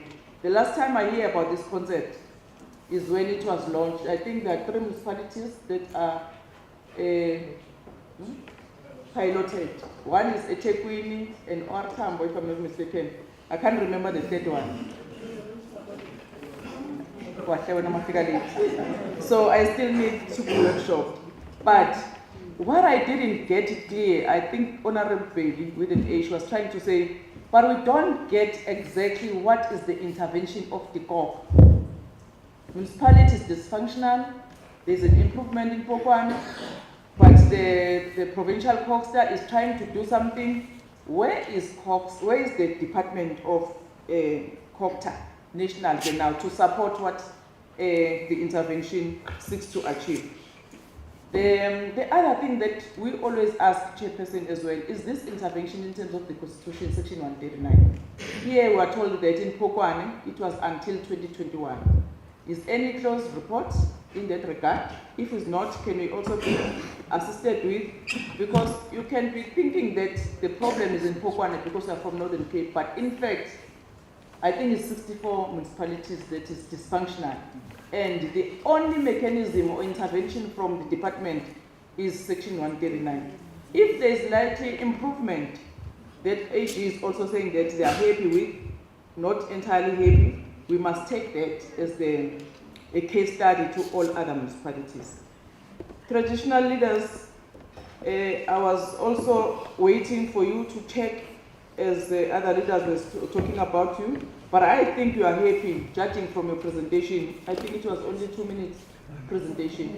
I think Hosi and Ma, we don't have problems because we have taken a commitment as a committee members to say we are going also to fight for you. One, where we go in all other provinces, the issue of tools of trade, as Babum Bombs was telling us, and also those things that will also help you to be recognized. But I think in a very happy Northern Cape, so it goes to the MEC. MEC, well done if they are taken care of, because they have not said anything. They are not frustrated. At some point, we went to Northern Cape, and it was a very disturbing news coming from them. So if they are happy, we are very happy. So those are my issues, Chair, for now. I think I'm going to be answered. It's not to be answered me, but the collective of the committee, as well as for the benefit of the committee. Thank you very much, Chair.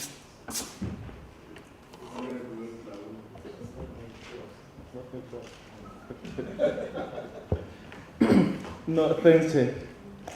I'll just be very brief. But before I can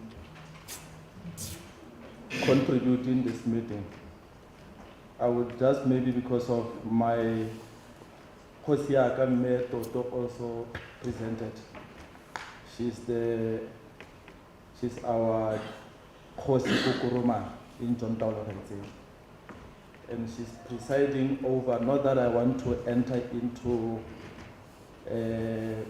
traditional leadership and so forth, but just because of I'm a leader of society also, except the EFF. I think she's presiding over a community that is going to explode very soon because of it's a mining community. And because of it's a mining community, society generally from different corners of John Taulo Haitsewe are not happy or pleased about how the mining activities operates in the area because of it's not considerate of the locality. And that very soon will experience a problem. So in as much as the office Toto has presented, would request the national office, as you are here as a committee, that as in when you deliberate on unemployment issue, it must be considered that the mining communities are a timing bomb in South Africa. And it will start in John Taulo Haitsewe because of lack of employment. But second to that, we have a university established in the Northern Cape that is Sol Plaatjie University, and as residents here, we appreciate it. Our request and our plea is that as in when you interact with other departments, being your higher institution and so forth, let's at least have more contribution in building your FETs in your surrounding towns, especially where we're having mining towns, because of that's a challenge in terms of skills development and so forth. So not all of us will go to universities, others are not affording, but if we have your FETs around those areas, it will be a very good contribution.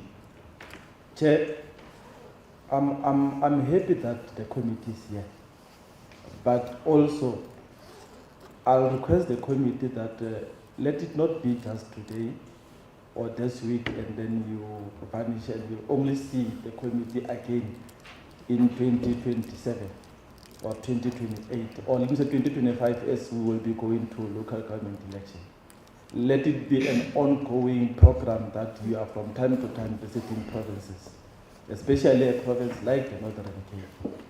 Coming back to issues, Chair, is that the Northern Cape province is the one province that I think it is not considered to be part of the national demographics because of challenges that we are getting that sometimes don't get attention of national parliament or the NCOP or different ministers. The issue that I'm raising here is that out of 63 municipalities that are dysfunctional in the country, plus 16 or 17 of those municipalities comes from the Northern Cape, where we don't have municipal managers, your CFOs, or different head of departments in those municipalities. And it's not something that we are raising only today because of we are sitting in your presence. We are raising that matter from time to time, as in when we engage in the committee. But because of we are here, our plea is that the Hollywood style that many members spoke about is a serious concern. And that's what leads to the problems that we're experiencing as a province. Let me make an example why I'm saying this. We currently have an MM who has been acting in Karieberg local municipality, Mr. Protiel Serwan, who was deployed there or seconded there for a period of 3 months. And after 3 months, he was then seconded to another municipality, that is Tembelihle local municipality, which I think your committee is visiting tomorrow. So the crux of the matter here or problem is that if you have one person deployed in 2 or 3 municipalities, it's as if now we are trying to create something that is not there. So our plea is that, as much as I'm not directing the matter to the MEC because of, we have said it for a very long time and I don't think we're getting any assistance with that. We can't have municipal managers acting and rotating in municipalities, and even where they were deployed or employed or seconded, there's no progress in terms of that. I was deployed into this municipality for a period of 3 months. I've managed to intervene in making sure that we employ we fill the vacancy of the MM and so forth. So it is a problem throughout the province, that is the Northern Cape. But I can tell you, as in when the MEC is going to respond, he will have very good English to cover that because of that is what is happening. Secondly, Honorable Chair, the Section 106 of Sol Plaatjie and Section 108 of Phokwane that was instituted by the MEC's office, that report is not coming forth. And it is a problem because of the department spent money to do that investigation. And that report, if it is not made public for us to can access it, it becomes a problem. Our request is that, is there a problem that that report should be endorsed or be publicized so that we can speak to that report as different portfolio committees in the legislature? And I'm raising this because of this municipality was taken to court based on that report because of it was not adopted by council, which is what the honorable member have raised here, Commissioner Hlengiwe, that you can't have an MEC who would want to be investigated by a local municipality instead of the MEC taking a decision that this is what is going to happen. So, Honorable Chair, we need that report to be publicized. Reason why? That report is going to unlock many things that we are unable to speak on as a result of not having access to that report. So if we can get that report, I can tell you many of the issues that we have raised will be addressed. And I'm raising this because of in that report, even though that I did not craft that report, you'd find that there is a corrupt activities that are related to that matter. When you live here going to Kgaleshewe, there's an area called the Sekel in Kgaleshewe. There's a statue of Tata Nelson Mandela. You look at it and the money spent there, you would be surprised. That's something that can be done with less than 250,000. But this municipality, Sol Plaatjie, spent more than 10 million in that. But also, there's nothing happening in that because of no one is held accountable in this municipality, in this province.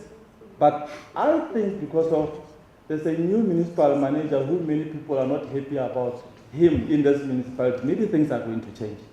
I personally don't know him, I've never met him, but what I get from the streets is that this is a no-nonsense and that's the type of people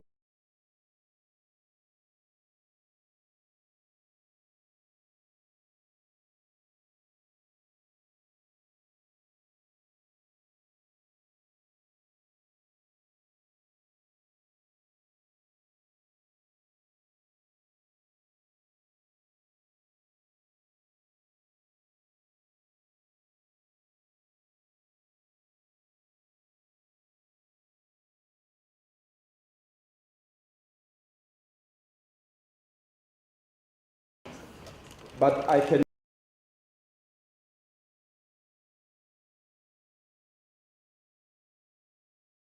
the first thing that greets you is the pothole.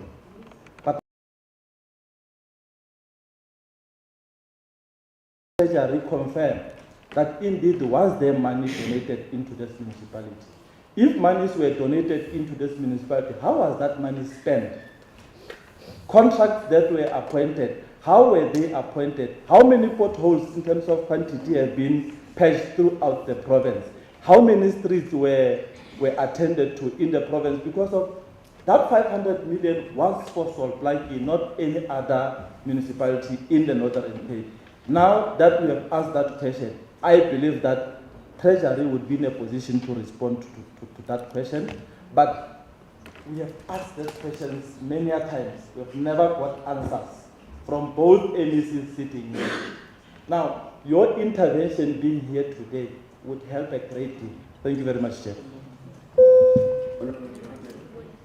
Thank you, Chair. Now we are here to assist the fighter in getting the answers.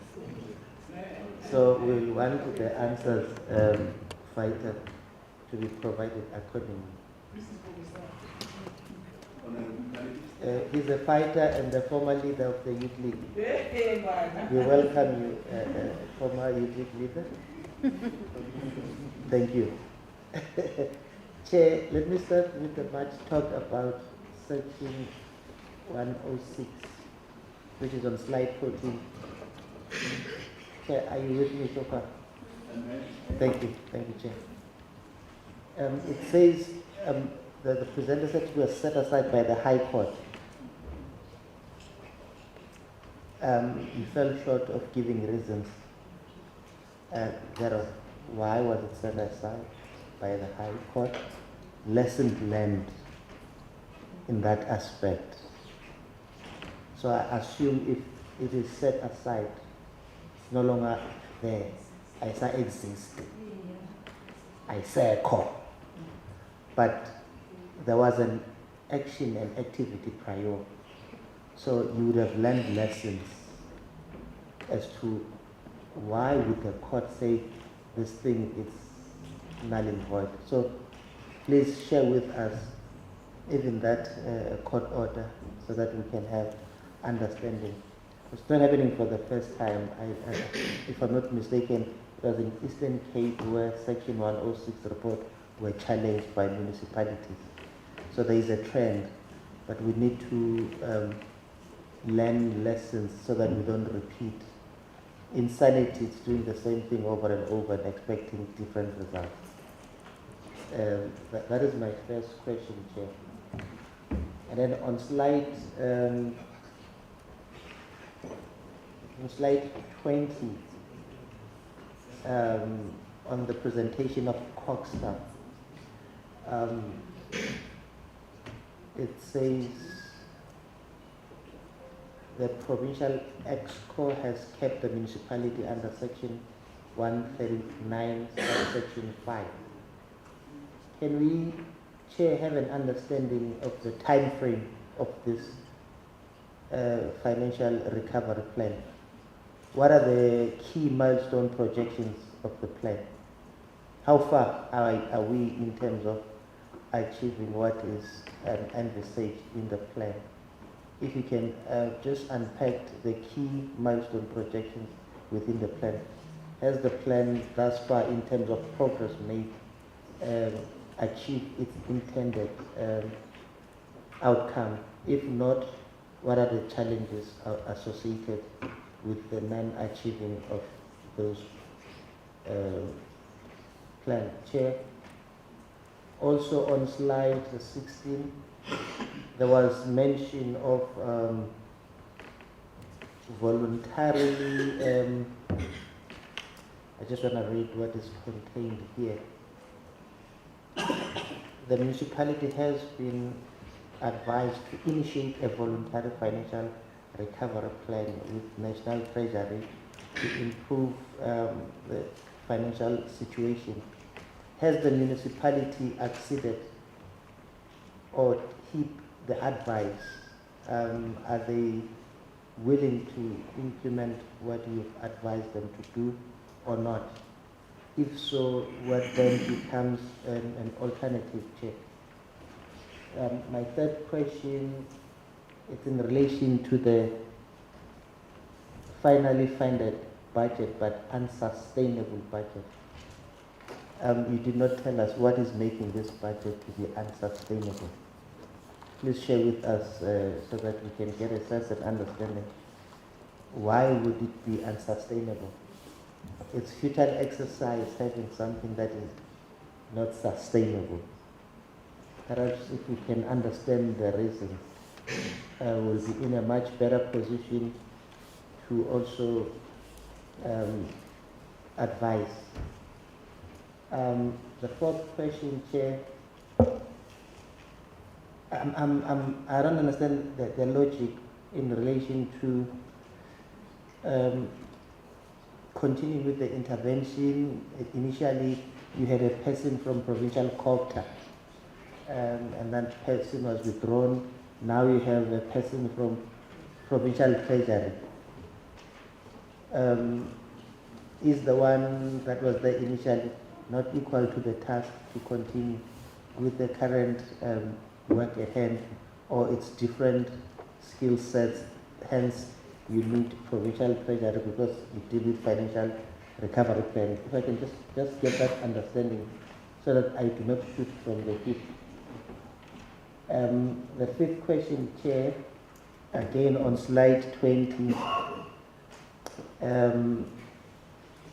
there were multiple litigation between councillors and between council and the MEC. And the MEC here is claiming victory. The MEC has won the latest case.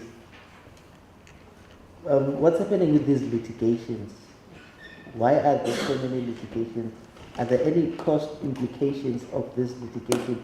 Can you get a sense and understanding of the cost implications and the relation in between these parties that meant to be working together, where COPTA is the Cooperative Governance and Traditional Affairs? They're supposed to be working relations, but you are taking each other to court. Can I get an understanding of why are you resorting to court in terms of your work and function, and why are you failing to address issues on a mutual basis? Please share with us these litigations and the nature. Are you MEC? I suspect it's you, MEC, who has won the latest. Yeah, so are the relations, antagonistic relations with the municipality? Or what's happening? I don't want to assume and say it's maybe deployment on a lighter note. Because there has been mention of cadres here, so I don't want to assume. Chair, I think based on my, okay, let me go to my advice and check other questions.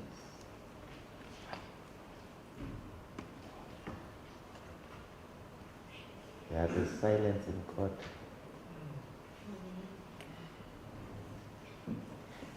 The municipality chair submitted annual financial statement late, I think it's September. Has there been any consequence for late submission? We can't accept this as a norm. There are deadlines for specific reasons, and if they are failing to submit, there has to be action. When I was still a student, I was taught Newton's third law of motion. For every action, there is an equal but opposite reaction. So if they are not able to submit on time, they must be met with suitable consequences for their action check. The issue of having middle managers earning more than a municipal manager, isn't that creating animosity? And why is this the case in terms of Franz Bart? I'm not good in pronouncing African. Francis Bart. Can you get an understanding? Imagine being a municipal manager, having my subordinate, but they earn more than me. They will disrespect me with those people. Every time I issue an instruction, they said, or I want to call them to order, they say, Chief, are you jealous of my salary? Can you get an understanding? What led to this situation being what it is currently? Your presentation also highlighted that in terms of your staff complement, that you've got unregistered technicians and engineers. Are they qualified technicians? My understanding as a civil engineering graduate is that once you qualify, you become a technician. Are they not registered as professionals or what? Because we understand that you have to belong to a certain body so that registration can be something that is processed once you are employed, because there are certain things that you need to submit and the municipality ought to assist in that regard. Are they unregistered solely because it was not a requirement when they were employed that they have to be professional technicians? And if it was not a requirement, are you going to assist them to ensure that they become professional technicians and they belong to a registered body, so that as and when they default or they are committing acts of misconduct, you can report them to those bodies? Is this affecting their work performance in any way? But we would encourage them to ensure that they are registered as soon as yesterday. Chair, I've covered all, including the advice from those that are charged with the responsibilities of advising us in terms of questions that are suitable for this gathering. Thank you, Chair. Thank you very much, Honorable. Before allowing, Honorable. Thank you, Chair. Greeting to everyone. And you know, when you are late, you are disempowered in terms of seeking clarity. But I believe that going through the presentation, I will also be able to get clarity on some of the issues. The reason why we have a Department of DCOG is that we need to have a proper coordination among the three spheres of government, and there should be a working relationship among those three spheres of government. But when one goes through the presentation, you could pick up that there's a working relationship issue amongst the provincial government and the local municipalities. Hence, you'll have these litigations and you'll have some other issues that are not supposed to happen in our government because of that relationship issue. Chair, my interest is on Section 106. As one of my colleagues have just asked, what are the reasons behind it being set aside? I'm also interested on the cost implication of Section 106. For I believe that when the MM and the CFO were on suspension, there were people who were acting on those positions and they were receiving salary for acting on those positions. Now that it has been set aside, who is liable for those costs that are related to that? And is there any level or form of accountability in regard to those costs? Because you know that now we have extended the powers of Auditor-General, and we also have a clause in our local government regulations that any councillor or anyone who caused the public to lose their money in terms of the decisions that they have taken will be liable to pay those costs personally.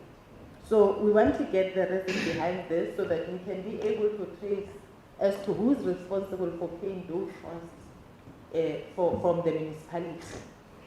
And Chair, also on the Phokwane municipality, it also indicated that they have submitted their annual financial statement late. So who is responsible for submitting those AFS late? And is there any form of accountability on that particular person who was supposed to submit? Did the council take any decision to discipline that particular person? If not, what are the reasons for that? Because in terms of the job description of the accounting officer and the CFO, they have the legislated rules and responsibility. And failure to implement your responsibility, it means you are a liability to that particular municipality. Action should be taken against such people. And on the district development model, I would like to check with the district as to what stage is the district municipality in terms of implementing the DDM. Has the municipality established a local development plans that are realistic and adopted? And also, what employment percentage does the DDM expect to achieve in this particular district? And our colleague also raised a very disturbing matter regarding the mining houses.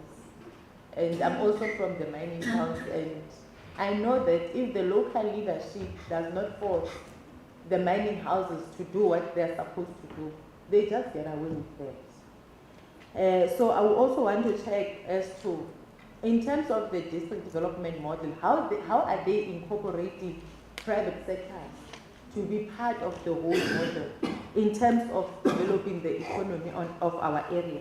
And on the side of culture also, I would also want to check so far as to, is there any social labor plans that the municipality have signed with the mining houses? If so, what is that social labor plans addressing? Is it benefiting the community? Or if they don't have that social labor in place, what are the reasons for that? Because social labor plan is also regulated in terms of the law. When the mining houses operate in your area, there's a certain percentage that must go to the municipality in order to assist the local community. So I also want to check if is there that local labor plan. If it is, what has it done, what it's supposed to do? Are the community aware of what the mining houses is doing in their areas? Was there public participation in that regard? Was that through the public participation process, or was it done as a desktop plan within the municipality and the relevant stakeholders? Thank you, Chair. Thank you, Honorable.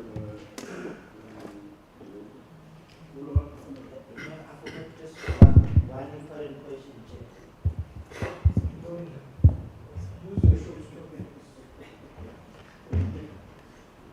Let me expropriate my money without compensation. Now, Chair, let me illustrate this point to ask my question. Our substantive chair is that it is not here. So you are acting. Now we've got full powers. So we cannot, if we fail to execute our tasks and mandate under your leadership, we can't then say the excuses because we do not have the chair. I want colleagues to understand my point. So we have an acting chair who are still able to execute our mandate. Now you have these vacancies in these municipalities, and they're acting people in those positions. Whether we don't have a CFO, there's a person acting, and I'm sure that person is earning the salary equivalent to that of the CFO. Now, why are we then failing to do certain things, and then you say the reason why we are faced with these instabilities is because we have people acting in those positions? Why are they there if they cannot deliver on a mandate given to them? When you appoint a person to act, it's a delegated authority in writing. Unless you have assigned people who are not equal to the task. Now the province and provincial treasury must tell us, have you assessed whether or not those that are charged with the responsibility of acting in those positions, are they the relevant persons? Are they equal to the task in terms of the legislation? There are certain criteria, minimum requirements that they ought to meet for them to act on those positions. Otherwise, they are not supposed to be there. It would be a completely different story to say there is no acting CFO in these municipalities. And they are not deserving to be there for us to be given this qualified audit for more than 2 years, 3 years, but we've got people. So that was my question, Chair. And where are these people that are acting? I'm hoping when we go to these municipalities, they will be present to answer to those questions. Why are they not equal to the task? Why are they still there?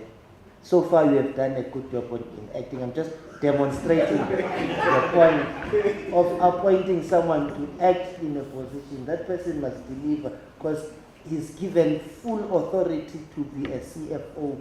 There is no way that says you can't do 1, 2, and 3. If he can't, someone else ought to do what it's meant to be done by CFO. Thank you, Chair.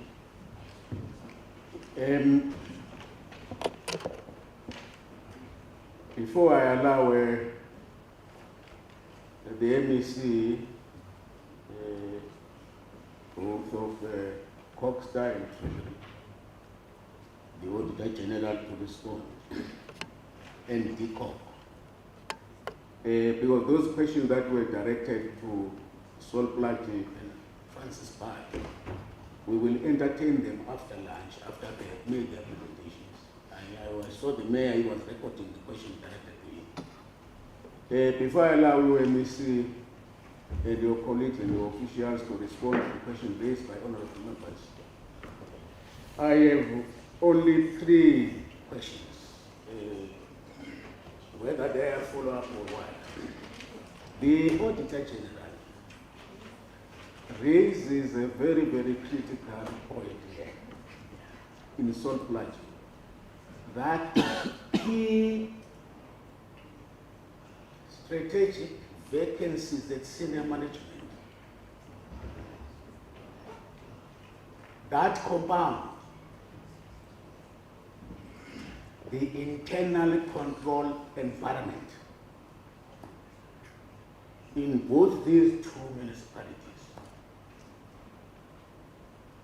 And there resides a question of instability at administrative level.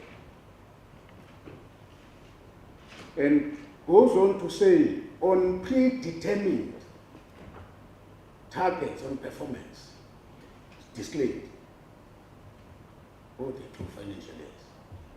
My question now goes to Provincial Treasury and Coxstar. What is it, because the Constitution enjoins you to provide support and capacity these municipalities to perform their constitutional and legal functions.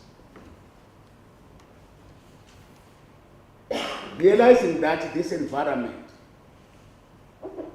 was an open-ended thing, because through your Municipal Finance Management Act, it makes provision for you receiving reports that are generated by these municipalities in terms of Section 71.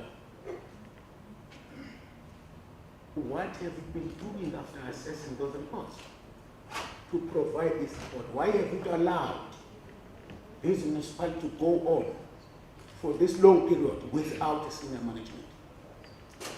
The last, the second one, it goes to the Speaker of the 2 councils. We must be told there. And this I'm posing to the President because it has a monitoring responsibility on municipalities. It is indicated there that on regular and frequent expenditure, investigations have not been done in both municipalities.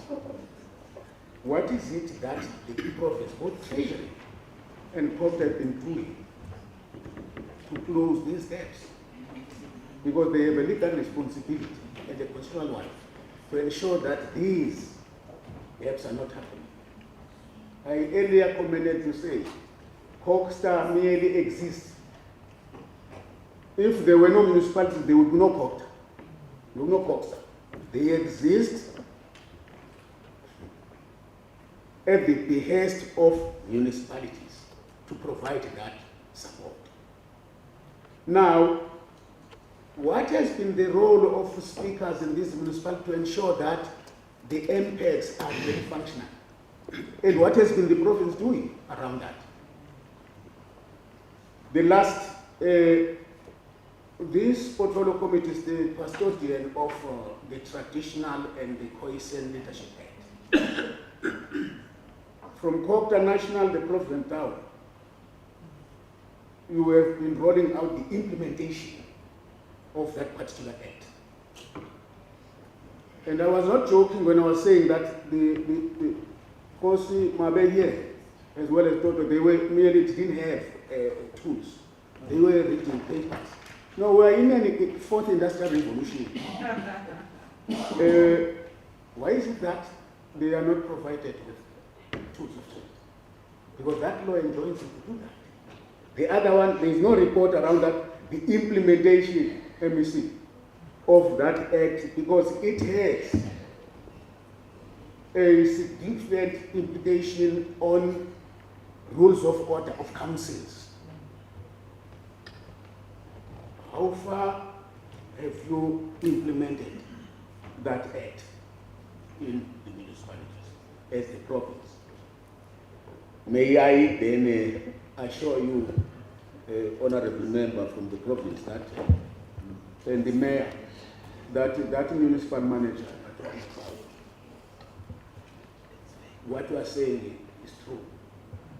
And you must make sure that they don't tamper with his vision. Thank you. May I invite now the province. Thank you very much, Honorable Chairperson, members of the committee. And, really, I think that the committee raised a number of critical questions. But before I start, I think I need to say that Phokwane municipality is not part of this engagement. So you will have time to engage Phokwane municipality so that we can respond to some of these. Others we will respond from our side as Cogstar as well as Provincial Treasury. So myself will respond to the MEC of Finance and the officials of the different departments as well as the municipality as well, and Office of the Auditor-General and Salga. But Chairperson, let me start with the issue that you raised around traditional leaders. First of all, I think I can confidently say, in the presence of our traditional leaders, that we have a sound relationship with our traditional leaders. I agree with you, there's a number of serious challenges, and we are working on our challenges to support traditional leaders in our province. The issue of tools of trade, it's a burning issue. It's one of the issues that we are discussing in all of our forums. In fact, 2 weeks back, myself and the provincial chairperson, Khosi Toto, attended a meeting where the President of the Republic called all the traditional leaders to Pretoria. And in this very same engagement, a number of issues was discussed there. So there's a clear mandate from the side of Cocta in terms of our responsibility towards our traditional leaders. But what we agreed that there is a number of challenges, and we are really trying to work around some of the issues. And we don't want to hide around the issue of finances, but it cripples us in some instances. But I think we're working very hard to make sure that we give them the necessary support. Also, in terms of our oversight responsibility, we always extend an invitation to our traditional leaders to make sure that there's close relationship with the municipalities. We have quarterly the Munimeg meeting where we invite as the two MECs all the municipalities, the troikas of municipalities, to engage on these platforms around issues of traditional leaders. Our last meeting took place last week Friday in Kuruman, and there we also reflect on the issue of our traditional leaders. But also, Honorable Chairperson, on the one raised by, and I think I should start with the homeboy and homegirl, my two colleagues. On the one raised by Honorable Mhlaule Shadrack, the Honorable Member touched on the issue of the 500 million. According to my information, it's a matter that we've been responding for quite some time now. We touch on the issue, we give clear indication what happened to the 500 million. But it's not 500 million like in 500 million where the provincial government gave 500 million to Sol Plaatjie municipality in cash to address the issue of potholes. What happened, we've identified, because Sol Plaatjie is our biggest municipality in the province, where we identified challenges in the municipality. And we agreed to find a way to give support to this municipality. And it was not only by financial support. In fact, I can, even in the 500 million, as part of support from the side of provincial government, was the issue where we as a department gave land to Sol Plaatjie municipality to develop for housing, for social housing. We have land parcels that we bought on behalf of the municipality. We bought it as the department and gave it to Sol Plaatjie. So it forms part of the 500 million. Also, if you look at the building, the ESCOM building was also part of some of the projects happening in Sol Plaatjie municipality. Hull Street project is also part of the 500 million. So it's not that we've given 500 million as the provincial government in cash to Sol Plaatjie municipality. So yeah, but then generally the issue was raised about a high vacancy rate, and I agree with the honourable members around the issue of vacant positions in municipalities. It's a serious matter, and it's one of the matters that we've discussed in our meeting on Friday as well. It's one of the issues that we discussed on different platforms around the importance of filling of vacant positions in municipalities, and that's why you will see that in our report we refer to the issue of vacant positions in our municipalities. And we gave municipalities a cut-off date by the end of May. We want all the vacant positions of senior managers in municipalities to be filled. But what I maybe also need to say is that there's processes in terms of legislation. What happened, and I think, I'm not sure you're the acting chair now, the acting of the acting.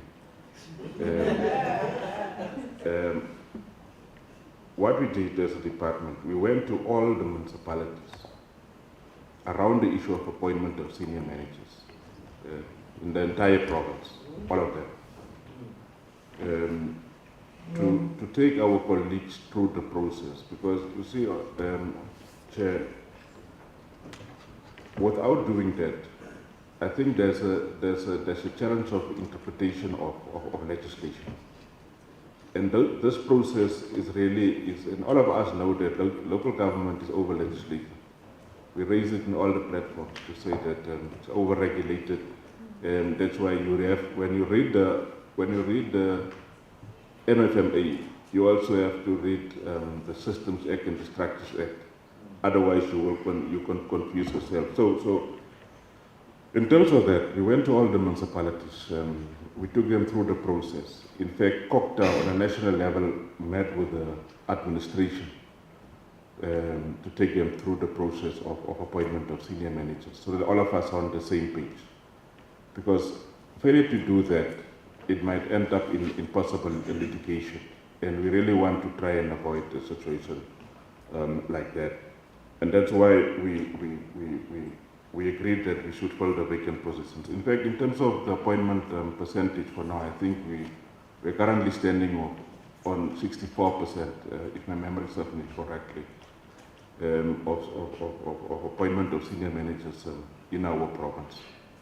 But what we agreed is that those ones who still have vacant positions need really to start the process. In fact, a number of them already started with the process of advertising the vacant positions in the different municipalities. So as we speak, there's a number of positions running in the newspapers, and the municipalities are busy dealing with the issue of filling the vacant positions. But we agree with the principle that it can't be that municipalities are without senior managers. But on the other issue raised by one of the members is the one of some of the senior managers earning more than municipal managers. You see, there's legislation that guides the issue of salaries of municipal managers. It's no more like in years ago where you negotiate your salary as a municipal manager. There's a process of assessment. When you go through that assessment, your outcome will determine your salary. And this is what happened in a number of our municipalities. That's why some of the former municipal managers don't want to apply for these positions, because when this assessment score you, let me say competent, then you can earn a salary of 2 million.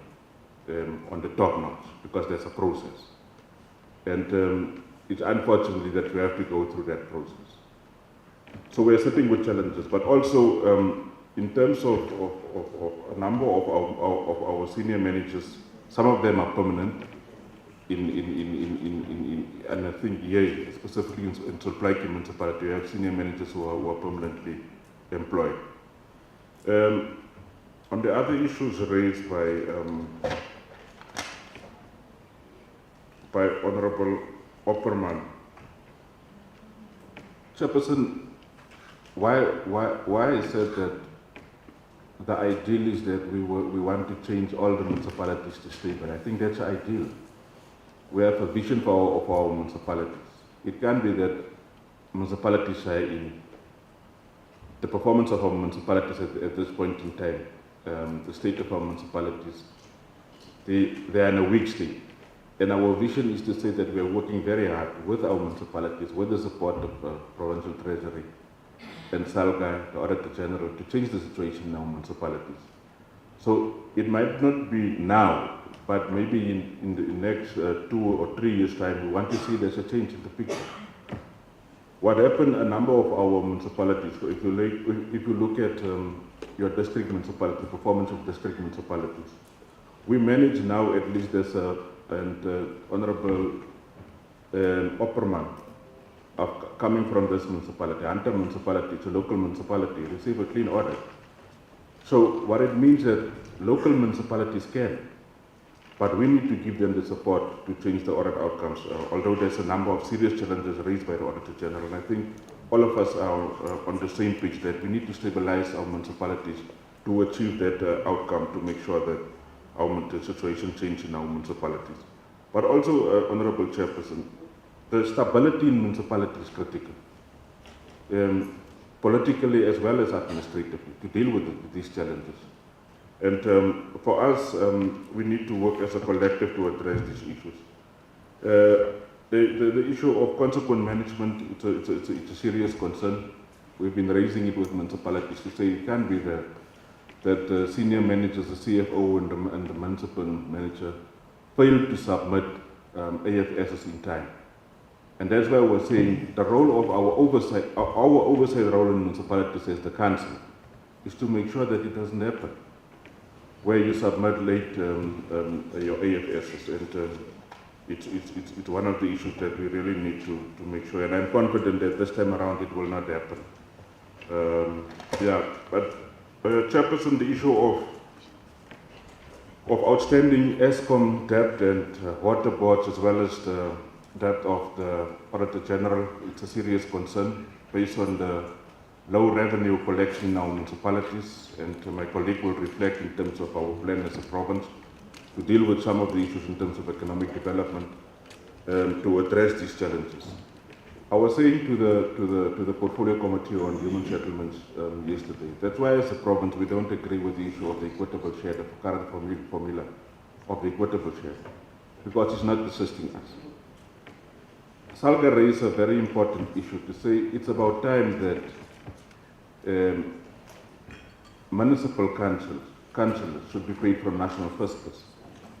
And I think it's something that we really have to look into to say, but if you look at the current financial situation of our municipalities, we need to find maybe another way to deal with the issue of our municipal, with the finances of municipalities. Even if you look in terms of to review the financial system of district municipalities, because you have district municipalities, but they are not in a position to give support to local municipalities. So then you ask yourself, what becomes the role of district municipalities if they can't play that role to give support to local municipalities? But a number of our district municipalities, they are just surviving because they can't afford it as well, because they are not collecting any revenue. Honorable Chairperson, let me pause for now there. Let me hand over with your permission to my colleague and the team from the department. Thank you. Thank you, MEC.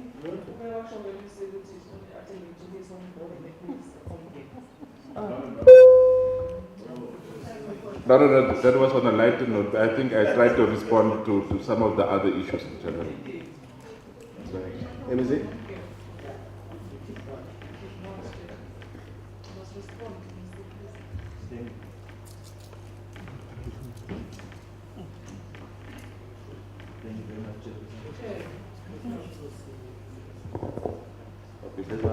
Are you raising an order? What is the order? The order that we are engaging the MEC. Yes. Because he's here, he's the political head, we are expecting answers from him. Yeah. Okay. Well, I think he responded. He will come back later. Continue. Don't protect him. I'm not protecting him. Ask him. Chair, and ask him if he's going to come later.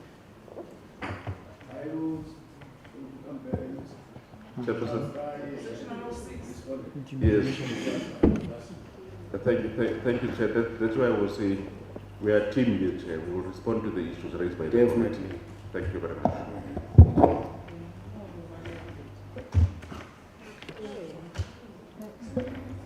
Alex, order. Continue. Check. Oh.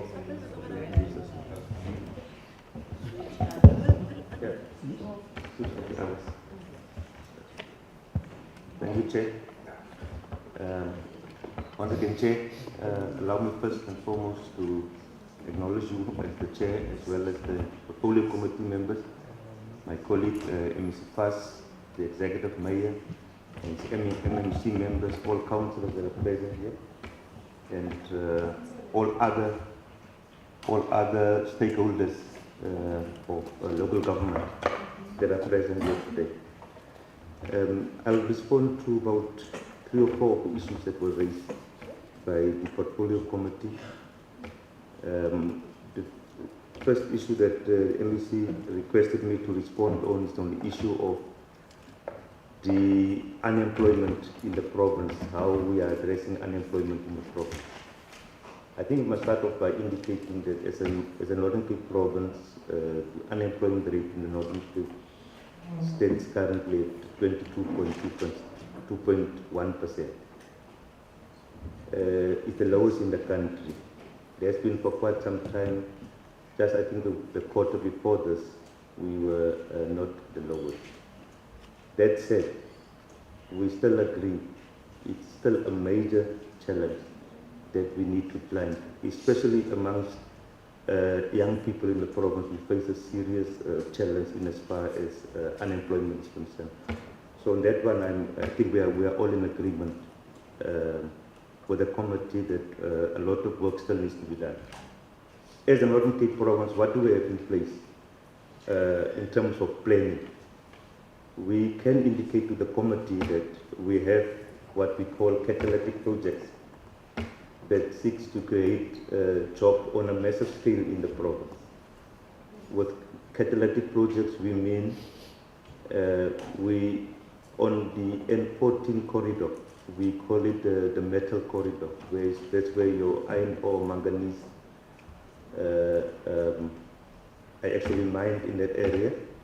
And in the Katu area, we are in the process of developing what we call the Katu Industrial Park. Not on our own as provincial government, but in collaboration with private sector and other stakeholders of government at the national level, your agencies as well. In Uppington, we are working around the Uppington Industrial Park, which in the main focuses on the renewable energy space. But not only that, we have now started already with the fencing to the tune of 60 million rand, where more than 150 people are already getting job opportunities. And in that regard, a lot of work has been done, and we're still doing a lot of work. The ultimate aim is to ensure that both the Katu Industrial Park as well as the Uppington Industrial Park will become SEZs on their own if we are able to attract anchor investors into that area, which will actually make the industrial park turn into an SEZ, make it more sustainable and make it more effective in terms of operating and creating jobs on a more sustainable manner.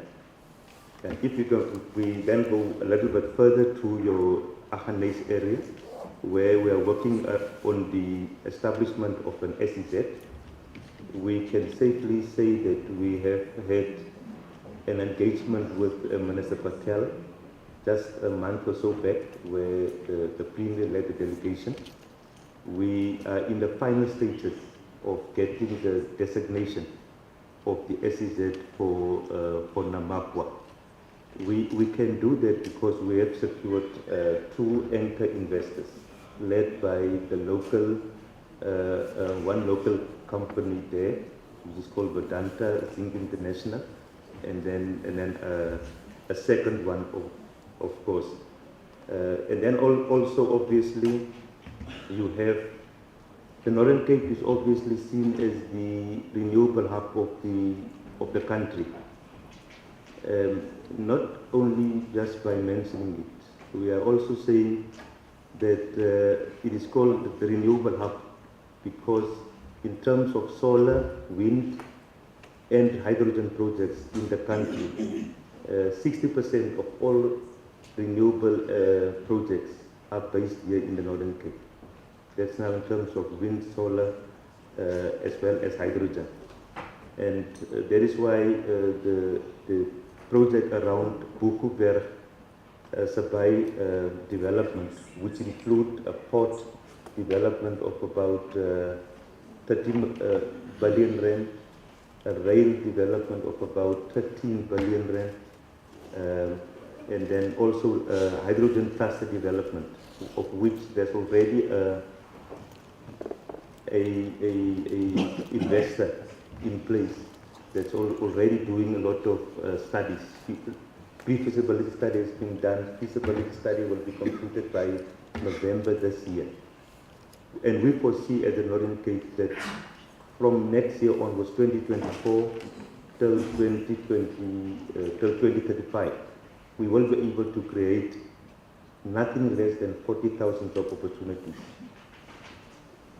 in the space of those 4 catalytic projects that I've mentioned. And I haven't mentioned other initiatives as well. For instance, where there's a 9.7 billion rand project in your Priska area, which will create a lot of job opportunities.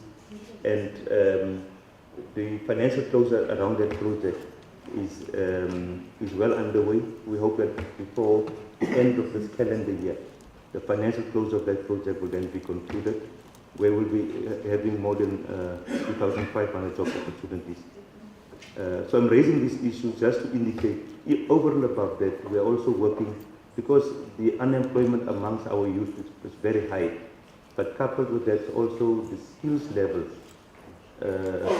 in the province is very high, and it's directly attributed to the high dropout figures amongst young people in the province. Now, to respond to that, we have collaborated with a number of cities. For instance, with Mersita, we are already rolling out adverts in training young people in the field of aluminium and in steel. But there are other sectors as well, especially in the renewable energy space, where a lot of training will also be taking place. Your training in terms of UIF, currently for this financial year has been approved, not this financial year, the one that will be starting 1st of April. 60 million rand has already been approved, which will be able to train about 1,500 young people in the province. We are discussing with a company that will be able to establish a sponge iron plant facility in the province. There is the possibility that it should be established here in Kimberley, but also in the art. So those are the two venues that we are looking into. And if that one is going to be successful, and hopefully before the end of this year, we'll be able to create at least a minimum of 1,000 job opportunities, depending obviously on exactly which area we'll be looking into. But we agree there's serious work that needs to be done, even though our unemployment rate in the country is the lowest as a province. But the challenge of unemployment can't be standing at 22.1%. For us, it should be a one-digit figure. The issue around the 500 million rand, I think, has been verified by my colleague. The only thing that I think that we should add to that is the fact that we have been able to respond when these questions were asked in the legislature. I think these questions were posed to the Premier at one stage in the legislature last year, and the Premier responded quite clearly. But that additional information, I'm sure, can be provided to the committee, where the initial press statement in terms of what was indicated to the public, in terms of what the money will be used for, as to exactly the implementation thereof, because it was not only for potholes, it was for a range of service delivery issues it was for a range of service delivery issues within the Sol Plaatjie municipality. And we actually utilized that platform to make sure that we also engage further with municipalities in as far as their rates and taxes are concerned as a provincial government. The issue of unsustainable budgets and what informs that kind of a characterization. I think there was such a question asked by an honourable member. The issue is that in the main, municipalities in the province are challenged around revenue enhancement matters. And that is why, even if the budget for now indicates that it's funded, throughout our own experience has confirmed, throughout the period of a financial year, it's been difficult for municipalities to sustain that kind of momentum in terms of raising revenues. And let's also face it, the last 2 financial years has been very difficult due to the lockdown measures that have been introduced around the COVID pandemic. And for us, I think as municipalities, Sol Plaatjie and Phokwane included, all municipalities have been affected by that. So the issue of raising revenue on a regular basis at the municipal level is a challenge in the province. Even though you might be having a revenue enhancement strategies in place, the work still needs to be done, and in that regard, I think we sometimes find challenges in as far as municipalities is concerned, not only confined to Sol Plaatjie and Phokwane alone. The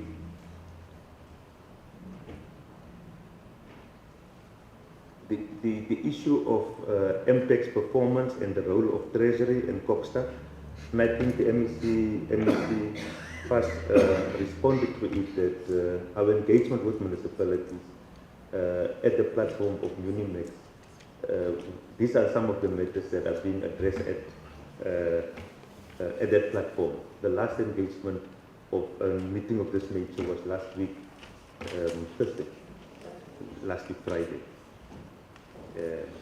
And the next engagements that will be focusing on financial related matters, all financial related matters will be just in the second or third week of April. There was a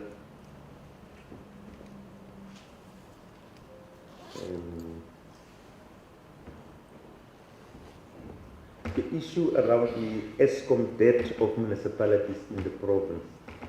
I think this is a matter that we as the provincial government take very serious, to the point that it's even led by the Premier himself as the head of government, as the head of the EXCO. We had numerous engagements with specifically the municipalities that are, I think it was like in the top 10 municipalities that owes money to ESCO. We had two engagements where the Premier engaged the municipal mayors, MNs and CFOs directly, and in all those commitments, the issues that we are raising is not only through engaging municipalities, but also ESCOM being part of all those engagements, with a view to allow the municipalities to engage with ESCOM in a manner and make commitments that they are able to actually pay back the money or able to meet their commitments on a monthly basis, and not make commitments to ESCOM that they are unable to actually meet. That has been our challenge in the past. But I must also hasten to indicate to the committee, in that regard, we are still struggling, and the last 2 years has not actually assisted us more, given the fact that it's been difficult due to the COVID measures.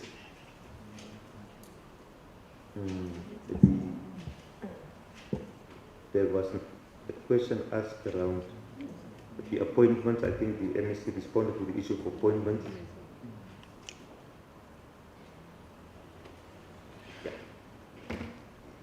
In the main, there has been the questions that we had to respond to.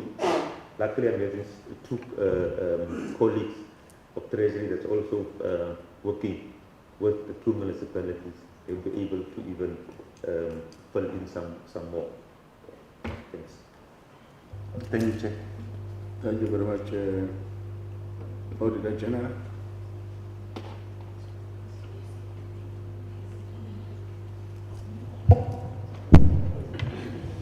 Chair, we tried to listen if there was any questions for us.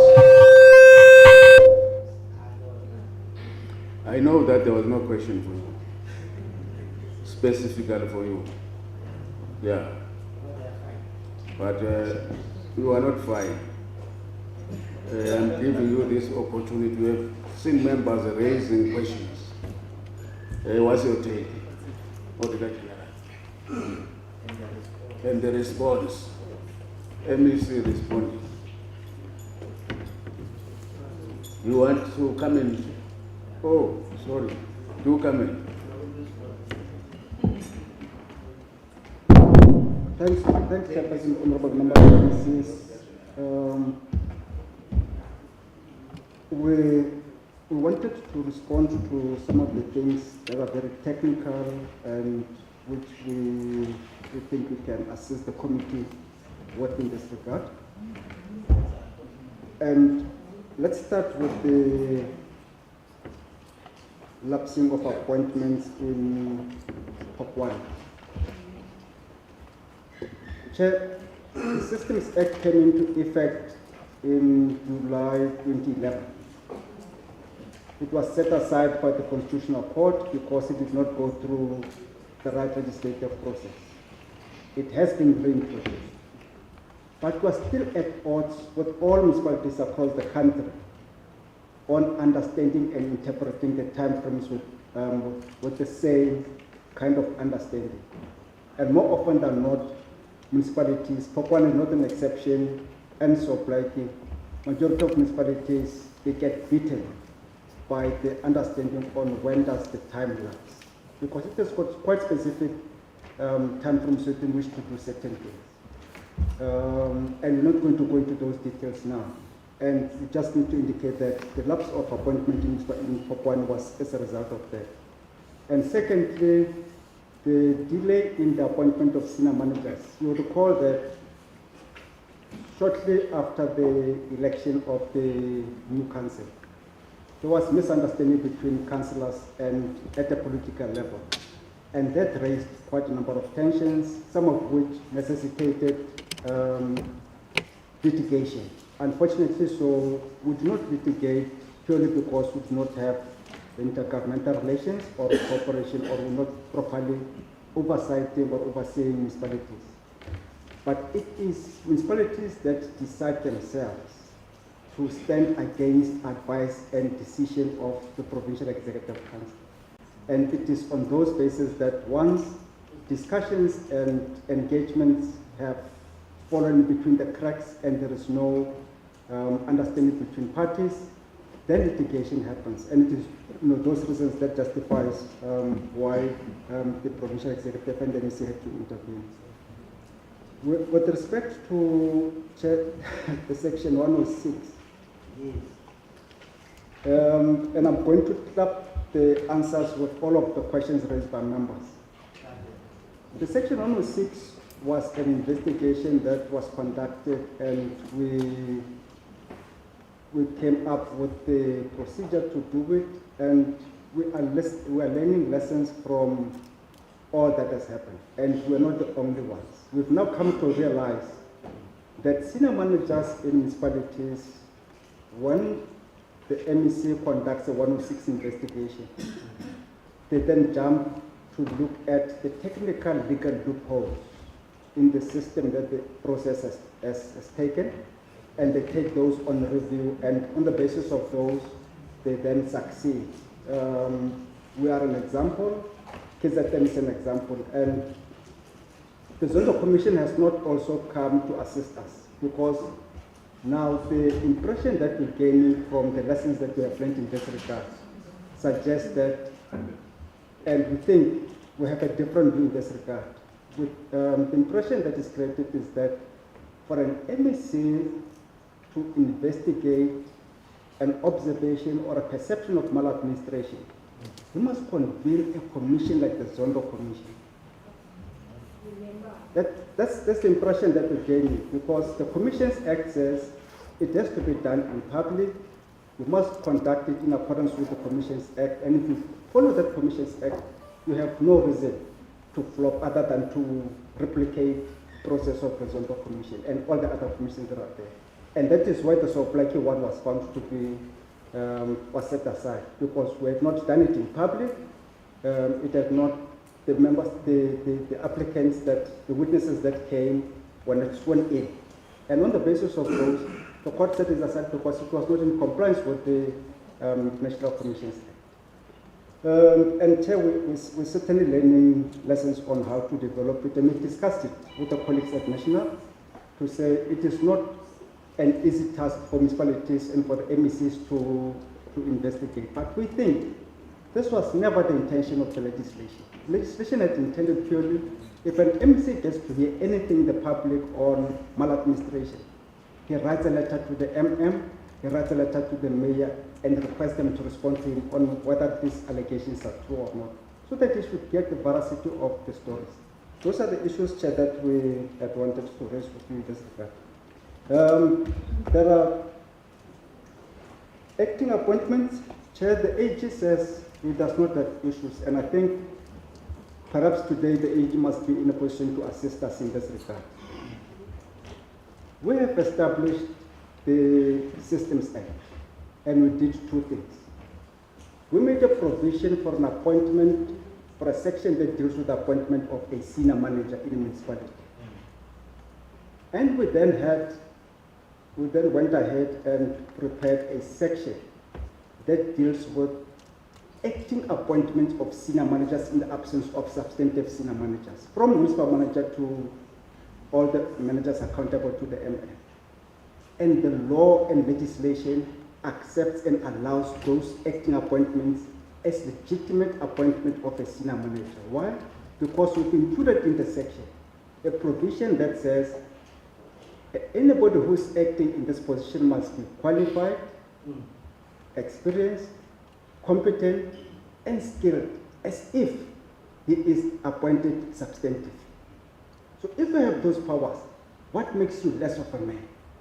But when the AGO goes and he finds me as an acting MN, he writes a report and says the municipality is administratively not in a very good accountable area because there is no accounting officer who's substantive.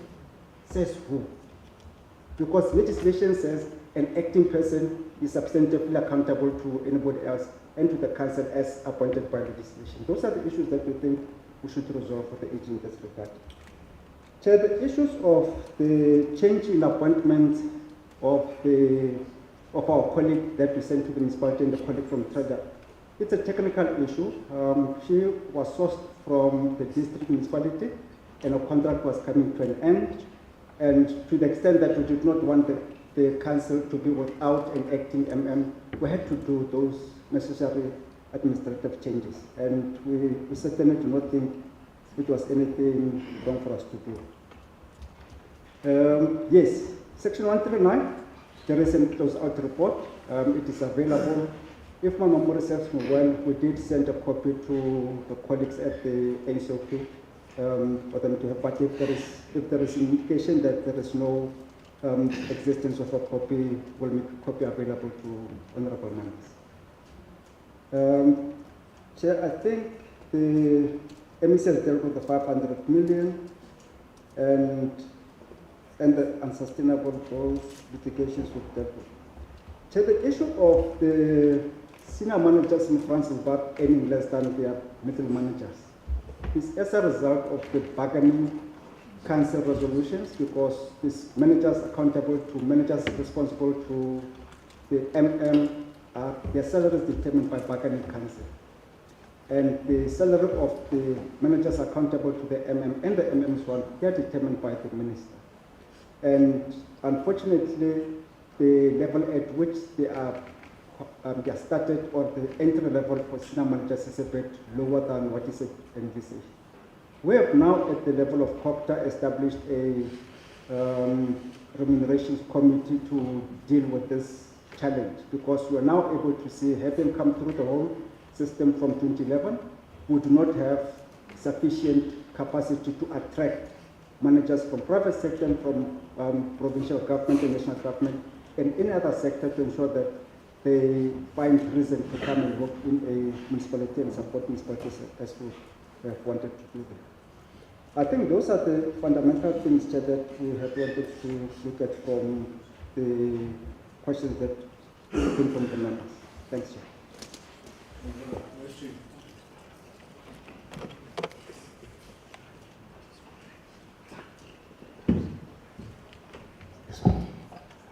Thanks, Chairperson. Good afternoon. The head of department, just wanted to add, but also recognize the protocol that has been established since this morning. My input will just be central to the traditional affairs that has raised in terms of the support. Indeed. Did you introduce yourself? I said Bafedile Lenkwe. Oh, thank you. HOD. Thanks, Chair. Obviously, in terms of Section 81 of the Structures Act, it calls for that interface, that the traditional leaders together with the ward councillors mustn't compete, but they must complement each other. Hence, as a province here, we took a conscious decision through the advice that was given to the Premium, the MEC, to ensure that now there is representation in each and every municipality in the GTG. A gazette was published in that regard. All traditional leaders have got access to tools of trade, vehicles. We are now even busy now procuring, because they have reached the end of the lifespan, to procure new vehicles for the traditional leaders, fuel cards.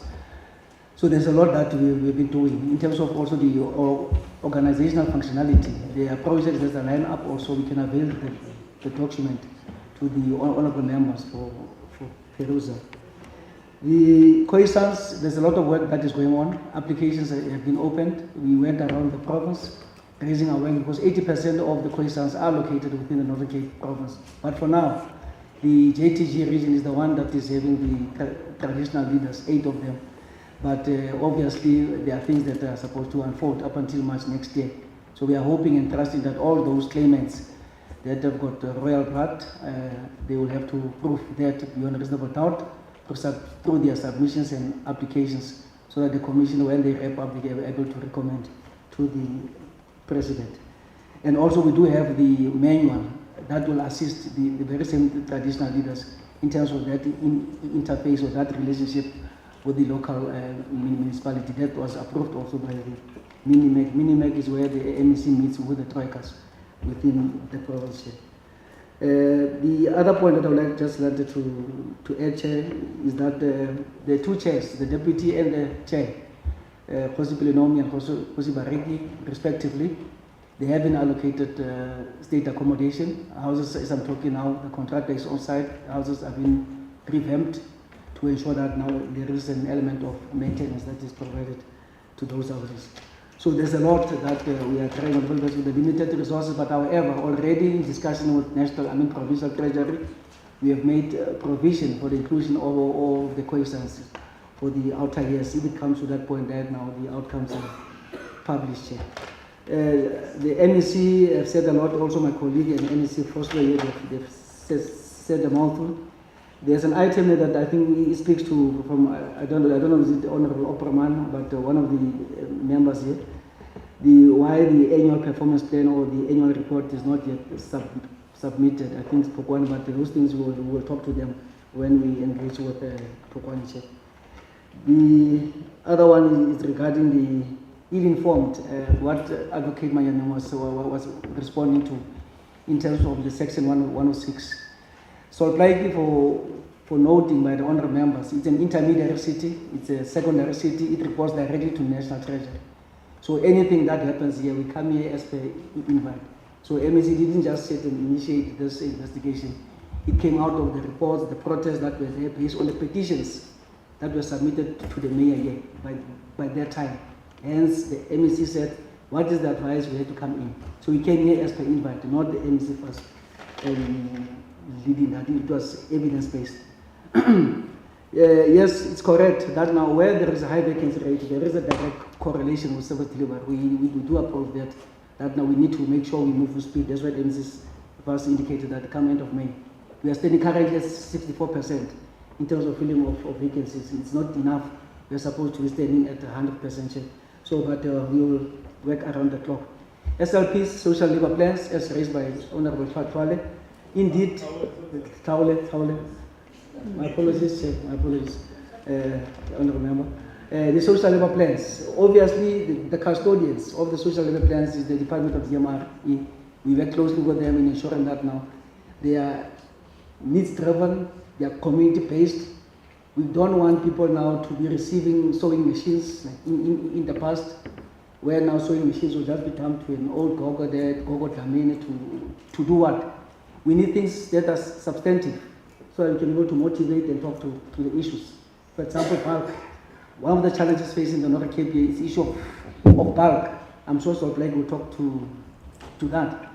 Servicing, Northern Cape province is not easy, it's not cheap. For the information of the honourable members here, what we are lobbying, also asking for intervention, is regarding the revival of the equitable share formula. The equitable share formula is not biased towards the Northern Cape province. It's a fact. Northern Cape municipalities, that's why they're coming into a financially with unfunded budget. You take the 3 metros in Gauteng, Johannesburg, you take Ekurhuleni, you take Tshwane. They can even share what they are receiving with the provincial administration. We've got metros that have got a special grant. That is why we are pushing for the recognition of the provinces where you find cities, like Sol Plaatjie, Phokwane, Nelspruit, that at least let there be a special arrangement, because they are only relying on the migrant. But you go, for example, to the human settlement. We hosted the human settlement portfolio committee yesterday. The demand is high. And what we are receiving from the fiscals is not enough. You can imagine now for a municipality at 10% rate, I mean, in terms of the percentage, in terms of the allocation that is there. It is not enough. Hence, we are still making that call. Previous administrations, this matter has been raised to say that now, Northern Cape province is a rural province. For you to move now, if I drive to Port Nolof, where there's an ocean, it takes me almost 8 hours. I'm still in the Northern Cape. We are talking about the green high hydrogen gas that the MEC force is talking about. It needs money for us to pump it, make sure that the Rattersveld municipality that Honorable Mkaliki was talking about, that it services the surrounding and also its community. Hence, we are still making that plea, Honorable Chair, that now the equitable share formula, it needs to be reviewed so that now the small provinces can also be able to derive benefit out of it. For now, we are not enjoying that. Hence, we are talking about this SLP. It comes out of the SLP also, that now the mines also are not doing enough. That's why now we see that now week in, week out, on a weekly basis, petitions coming out, COSI having to receive those memos, petitions, and then also the MMs. But collaboratively, we will be able to achieve. I think the 500 million MEC has spoken volume around that. The financial recovery plan, obviously it covers where there's a lot of fact. Luxury, people spending left, right, and center. You need to come up with cost-containing measures to say these are the drivers where now pressure is experienced. For example, cutting across all municipalities, I'm sure AD will raise it. It's overtime budget. That is not properly managed. So we need to ensure that this overtime budget gets properly managed by making sure that the people do their work during working hours. A burst pipe will be reported at 10 o'clock. In some instances, people will only go to that burst pipe runabout late in the afternoon. But we don't want that. People must be able to make sure that this overtime budget is adequate, it's enough, and there's a threshold also. The bloater structure also, Honorable Chair, it's an issue. In terms of warm bodies that are there. Are they assets? Is it liability? We need to look at all those things based on the threshold that has been given to us through the MFLA. So it's something that we are looking at, assisting them also with the generic organizational structure. Because you'll find that now as a municipality that is very small has got a span of control of close to 8 HODs. But what does the System Act say? That's why MEC was talking about the Systems Act vis-a-vis the Structures Act. That there has to be that alignment. So in those instances, we review those structures, we advise them, especially during the budgetary process, where now budgets are, for example, now as for March, consultation, IDP process, right up to the approval of the budgets. The structure has to be informed, structure has to be budgeted for, and be accommodated within the allocated to deal also with the unauthorized expenditure. The other matter that I would also wanted to raise here is around the PIGFs. The question was asked that whether are we giving support and all. Obviously to the premiers in the governmental program, the IGRs in the districts that are also active. There was a statement raised by Mr. Floyd that now we have not submitted one budget, one plan in terms of the DDL. I'm sure he was referring to the second phase. The first phase, indeed, we did submit. I just wanted to correct that narrative. That now we shouldn't go out there now with that belief that now Northern Cape does not comply. No. Mr. Floyd, the DCOC representative, Honorable Mkaliki. So as a province chair, we did submit all the 5 district development plans, submitted, well informed, assessed, reviewed by the national team of DCOC. We got the results. Now what we have done is to go on the second phase in terms of the reviewer to ensure that now there's one plan, one budget that has been simplified to us so that we can have a clear understanding in terms of the context that has been given by Mr. Floyd. all the departments, whether it's national, provincial, the private sector, put everything in one plan just by reading on one page to say that now, if one, for example, likes to sell the JTC, how much this will the district cost? That's a simple that now, it's in an integrated way we should work together in a collaborative manner because we don't have communities as departments. As I'm talking here, after 4, I'm going to a particular ward. So the municipality as a seat where it's service delivery driven, cold face, it's important to ensure that we work together as a team collaboratively. Based on Constitution Section 154, that says everybody is this business in terms of local government. Local government is everybody's business. So all of us, we need to make sure that now, here's now those national, provincial, local, the private sector, the minds within the province here, they have to make a contribution in that So we did submit. Now we are busy, we have published, we have gazetted for public inputs in terms of the 5 plans that we are busy reviewing. So that one is just to make a correction. Obviously the PDOs that we have touched on to say it has been disclaimed is not good because budget informs the plan. If the plan is skewed, your indicators, your objectives are not aligned and smart principle not being applied to, then there will be a problem. Because obviously your reporting will be skewed. But fortunately now, what we did, Sol Plaatjie last week hosted a stress session here. I mean, at a venue that they identified. We participated actively. The team also assisted to make sure that now we give direction in terms of how do you go about making sure that your indicators and your objectives speak to the current. Things that are outside your control, don't put in the plan. And then overestimations and then over-targeting. So, Chair, in short, that's what I just wanted to say. MPEX, my colleague have also touched on that, and I think MEC Foslo also. We do support through South and all that. The last one, we have what is known as the Operation Clean Audit, chaired by the DG, where all the municipalities, departments, collectively, we work together.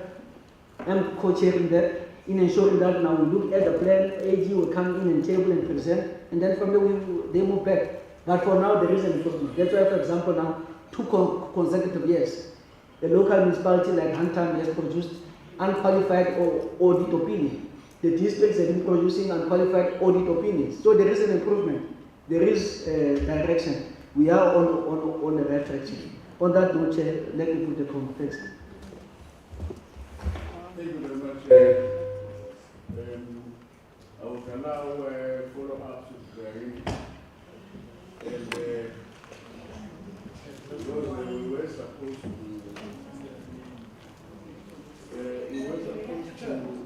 go in there for lunch, but allow for follow-up questions, and I would urge so that Salva presents before we go to lunch. Chair, DCOP did not respond. I'm saying DCOP did not respond. Honorable Hagere, yes, sir. Honorable Kalende, Honorable Sima.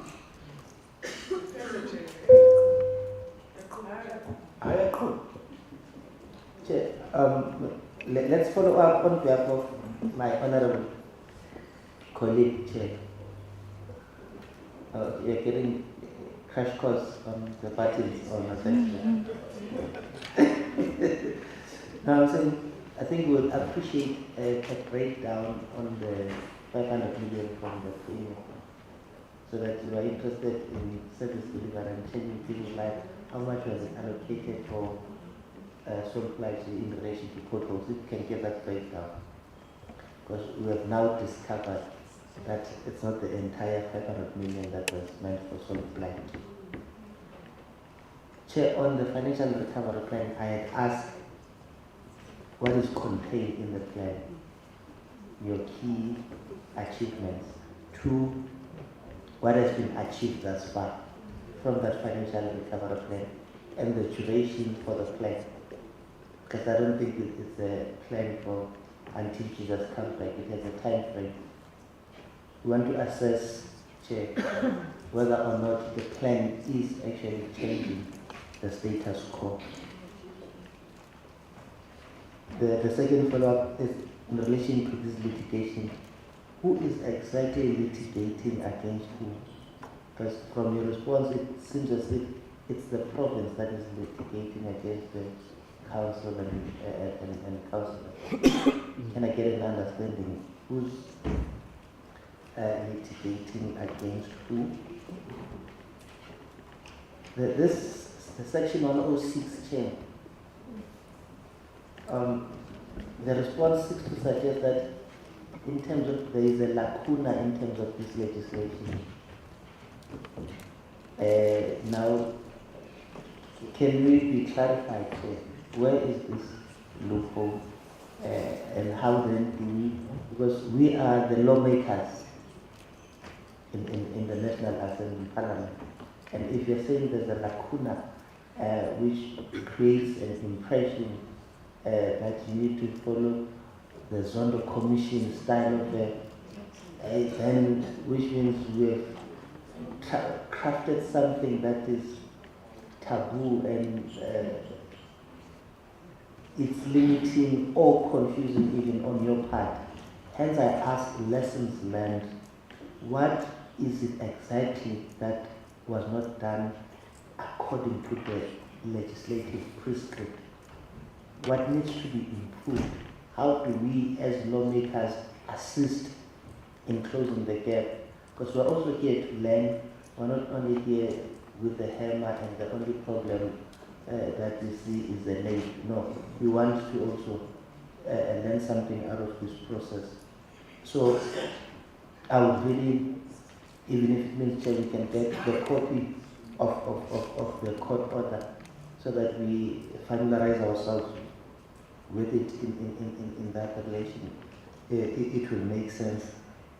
The next follow-up, my understanding, Chair, is that as an MM, in terms of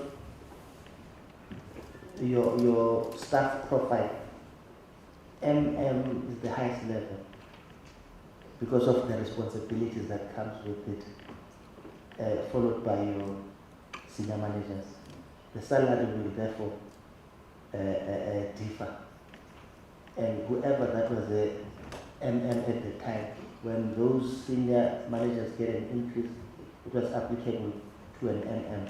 Now when you re-advertise and hire someone new, the response is to suggest that that is why there's a gap. You have taken someone who is not competent enough to match their skill, hence the payment is less, and that should be a worrying factor. Because when you leave the vacant position, you leave it at a certain salary scale, and whoever applies automatically ought to match that salary scale in terms of competency and qualification. So if a person comes and then is below that salary scale, it means we have accepted a substandard or incompetent person in terms of the assessment. I just need a clarification, Chair, in that aspect. Otherwise, I'm confused in terms of, I think I'm covered, Chair. Yeah, I'm confused as Honorable Hadden, because the act that empowers the MEC in terms of Section 906 is the Municipal Systems Act that empowers the MEC. I don't know this commission story, where does it come from now? So we must not be taken for granted. As much as we've been saying that you are here to learn, but you must be clear that there is an act that is empowered the MEC. There's no commission of Zondo here to fix this thing. So, firstly, you must have a political will to address all these concerns to start with. And you are also protected by the Act of Parliament. So the MEC, that's why I said in the beginning, the MEC must speak here, because you know people who are not elected, they are going to distort what are the powers that is empowering the MECs. So he must come back. Chair, I was listening to responses, especially, I even said municipality per municipality they are acting. So the MEC, his first remarks is saying that there's a little bit of stability in Northern Cape. It can be. You can't have a stability when out of 31 municipalities, only 20 does not have management.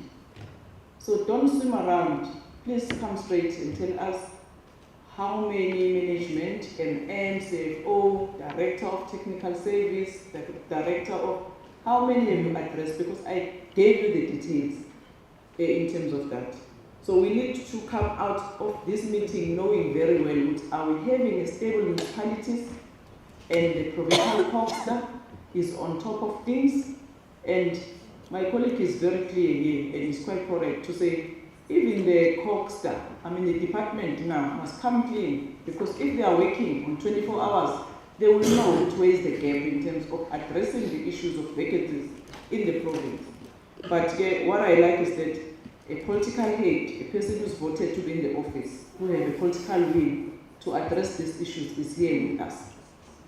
That is the one thing. I was listening to the MEC of Finance responding on how to address unemployment in Northern Cape. I'm not sure if I was dreaming as well, Chair.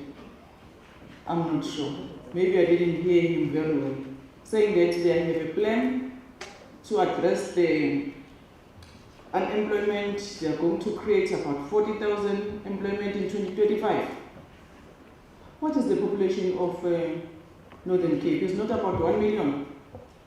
And then you are talking about 40,000.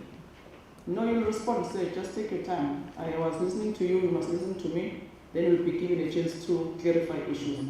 But I wanted to check that. I was not dreaming.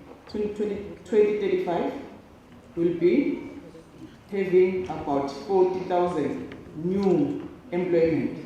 And then the employment that is also citing, I think is not a permanent employment, Chairperson, but he will clarify to that one. Yeah, those are the things that are troubling me, Chair, before I go to lunch. No, Chair, I am partly covered, except the response of the TICO.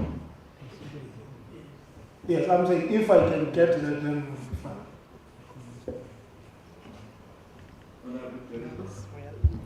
Chair, I think on the response, I've not yet received the response as to what are the costs related to Section 106 and who's going to take responsibility for those costs. I'm still waiting for an updated forecast on the district development model and the relationship between the local municipality, community, and the manual house. Lastly, Chair, it's on the issue. I know that some of municipalities are going to present. However, on the cooperative presentation, it's indicated that Phokwane did not submit their annual financial statement in time.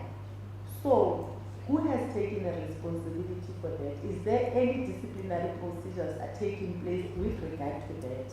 So I'm still waiting for the response of those 4 questions. They must be clear, so that when we move out of this, we should know that in Phokwane, the MM, the accounting officer and the CFO failed to submit the annual financial statement in time. Therefore, these are the decisions that are taken in terms of consequence management. So that's what we want. Section 106, people were paid while others were suspended, then it was reviewed. So who's responsible for that payment of those who were acting at that time? And legally, if you were acting and then that process was reviewed, what are the financial implications of that process? We need those answers. They must be clear. Thank you, honorable members. When the mayor is not acting to employ, the first consequence begins when the mayor is speaking by reading them the right act to go. I forgot, Chair, the voluntary financial recovery plan as advised by the province to Sol Plaatjie. I asked whether or not has the municipality, if they had that understanding, heed that advice and implemented it. Honorable.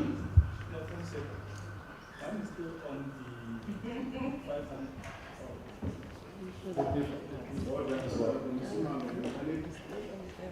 No, thanks, Chair. Mine is still on the 500 million. It's something that no one wants to hear, and I'll continue to raise it up until we get answers. My question was, the 500 million donated to Sol Plaatjie, how was it spent in terms of the potholes in the Northern Cape, in Sol Plaatjie? We need that quantity. But also my question was that, was the money paid into this municipality? If not, it's fine. But did the municipality contribute to that 500 million? Because of the report we got in the legislature, was that this municipality contributed in that 500 million. Hence the question comes from, where was this money sourced?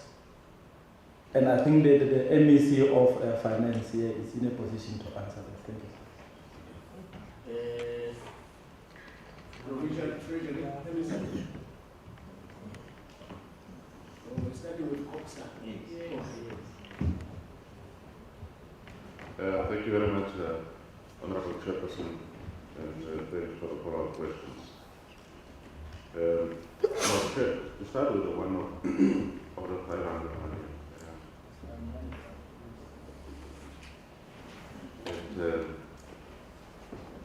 We've given a clear breakdown in terms of the 500 money. 2021, it's more than 2 years back. But let me give it again. In terms of the 500 million, we said, Honorable Chairperson, if you can protect me, from the 500 million, 215 million will go to urgent maintenance work of fighting potholes, sewer and water leakages as follows. 180 million will be used towards road maintenance and to deal with the issue of the ceiling as well. 20 million will be spent towards addressing water and sewage leakages. Amount of 15 million will be spent on cleaning of the city. And then 71 million towards temporary residential units for residents that were affected by the floods at that point in time. And then 44 million will be spent to the Sol Plaatjie in the Sol Plaatjie municipal area. 144 million will be allocated to High Street social housing project. 37 million towards establishing of 2,900 sites. And then 53 million for the purchase of land to develop for housing on the N12. And then also the 16 million for the ESCOM building for social housing. So that was basically the breakdown in terms of the 500 million. And maybe some of the issues we need to respond in writing to the committee, Honorable Chair, because we're really trying to clarify some of the issues.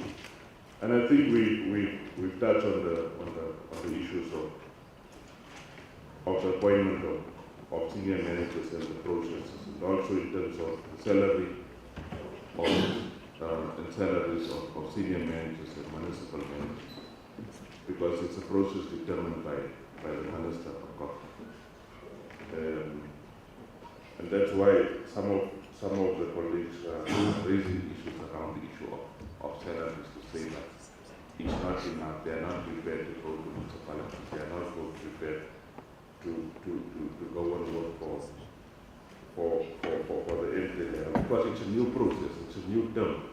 When the term has come to an end as a municipal manager and you apply, you start a new term. It's not that you are continuing with the from the 6th year of the 7th. Your term, you are appointed for 5 years as a municipal manager. I think, Chair, we we tried to respond to the issue of the 106 report. I think it's not about not giving the correct information or leading the committee. It's based on the fact that we will forward it in writing to the committee to go through the report, and then we are prepared to have follow-up meetings on that. Yeah, thank you, Chair. Thank you, Chair. And let me also then say thank you for the questions that were tabled in terms of follow-ups. I think the first issue around the 500 million rand, the MEC responded to it, but also the committee can be furnished with a detailed report as to the spending thereof. I think that in the mail will then label the fears and address the questions that were asked that we probably could not have responded to in detail. The second issue is the issue of unemployment in the minority. Chair and members of the committee, I responded on key catalytic projects that we are having in the pipeline. I didn't respond on all the others in detail. And if the committee agrees, obviously we can provide the committee with the details about in that regard. I think that those are the two questions that I think I was actually requested to respond to. I don't know if there's another one that I've not necessarily explained. Yes, thanks, Chair. Chair, we secretary do not come to the particular committee with the intention to mislead. We sincerely try to the best of our ability to stick to the narrative and what the legislation prescribes. If we look at section 106, how it is crafted, it says when the MEC has reason to believe that maladministration is taking place, it must take action.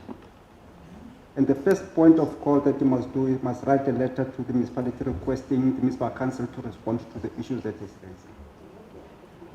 And if the MEC considers it necessary, he must designate a person or persons to conduct an investigation. And then 106.2 says, in the absence of applicable provincial legislation, the provisions of sections 2, 3, 4, 5, and 6 of the Commissions Act 1947 and the regulations made in terms of that act shall apply, with the necessary changes as the context may require to an investigation in terms of section 106.1b. So that is the crux of the issue, that whoever is disgruntled by an investigation conducted by MEC, they start there. Is there a Provincial Commissions Act? Does it say may? Does it say must? And in the two Commissions Act, the provinces one and the national one have got two different connotations. The one says you may swear in candidates, and the other one says you must swear in candidates. And wherever it says must, then the understanding is that we have no other alternative, but it is peremptory. And whoever comes before the commission must be sworn in as a witness, to the extent that other provisions of the Commissions Act becomes applicable. Absent those, then it means you have not complied with the provisions of conducting investigation in terms of the Commissions Act. That is what the law says. Then the second part, Chair, of the question that relates to the issues members have raised.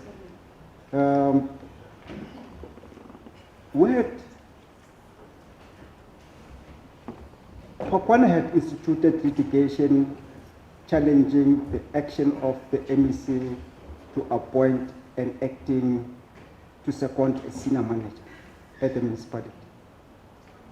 And MEC had no other alternative but to defend an action that the municipality was bringing against him. And we defended the matter successfully, as we indicated. Now, with respect to the remuneration of senior managers, initially we had understood the question to understand why is the salary creep. We define it as salary creep between remuneration of middle managers and those of senior managers of local government, because it is there.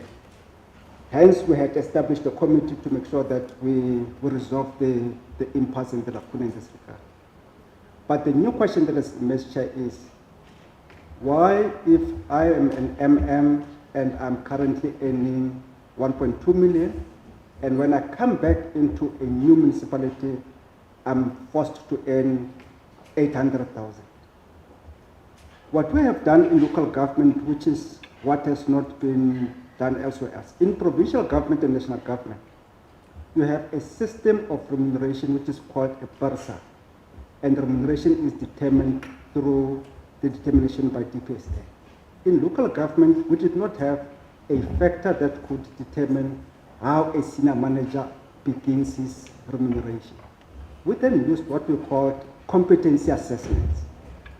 So once a senior manager has been shortlisted, he then goes through to the process of competency assessment. There are 4 categories of assessments. You could either become basic, or you could become competent, you could become advanced, or you become superior. And legislation says where a person comes out as basic, if you think of appointing that person, you must think twice, to the extent that people who are basic are not appointed in any municipality. We have court judgments in this regard to support our case.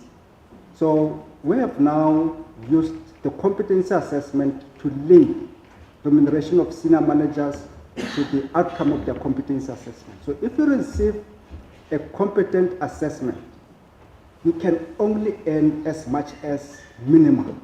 Whatever minimum salary has been determined by the municipality, that is what you earn. Regardless of whether you came back from a district as Dr. Advocate, Professor so-and-so, municipal manager, with 75 years of experience. If your outcome is competent, having earned 25 million, you now go to earn minimum, which is 1,100, if that is what is prescribed by that municipality, in that municipality category. If your outcome comes out, Chair, as minimum, no, my apologies, as advanced, your next salary is midpoint. And if your outcome comes out as superior, you're going to earn a maximum salary. There is no cross-reference of remunerations. Anybody whose outcome is competent cannot receive a remuneration of midpoint or of superior, or which is maximum. You've got to be linked to a level of remuneration, and that is how senior managers are appointed. They are unhappy about it. Of course, the committee that is dealing with remuneration of senior managers, we're also looking at that to ensure that we change the system to make local government attractive to everybody else. Thanks, Chair. Very much, Chair. DCOC, DDM, one plan, one budget. There were critical questions raised by Honorable Direnko that were not answered. Can you come in, DDM? DCOC.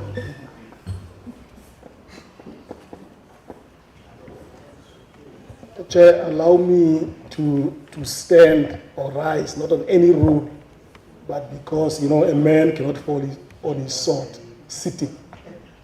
There are 2 members of the House, Honorable Member Msimang and another member that I could not get the name, who felt very strongly about the use of the word cadre. You see, Chair, we are products of our orientation. I'm a management practitioner and a technocrat. To me, the word cadre simply means, and it's in the plural, a group of people specially trained towards a particular purpose or profession. Now, if you were to give me a blank canvas and say, give us different scenarios where you're going to use the word cater, I can give you multiple of scenarios. I would even use battle words like the movement of a platoon is measured by the pace of the slowest cadre. It's a management principle. It's got nothing to do with politics. I'm not a politician. The second issue was the confusion about the DDM. There's no confusion about this. We were simply saying we are at the review process, and the HOD linguist actually explained it succinctly to say at what stage we are of the one plans. The first batch of the one plans were submitted. They went through an assessment process of a committee comprised of the DPSA, DPME, COPTA, and other professionals. And certain gaps were identified. Then provinces and districts were asked to go and review these plans and resubmit. So we are still awaiting the submission of the reviewed one plans. But Honorable Msimang is here, probably did not hear my input on the issue of Cape.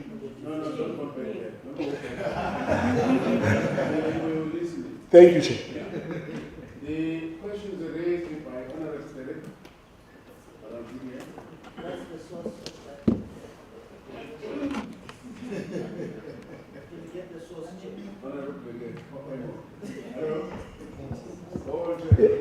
Yes, thank you very much, Chair and honourable members, honourable councillors, honourable MEC for MEC first, and my name is Alina Ramadi, Honourable Hunza. I come from the Department of Cooperative Governance.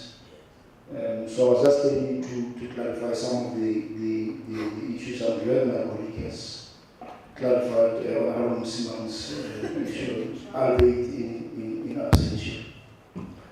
And I want to state that there is no confusion in our view about the district development model.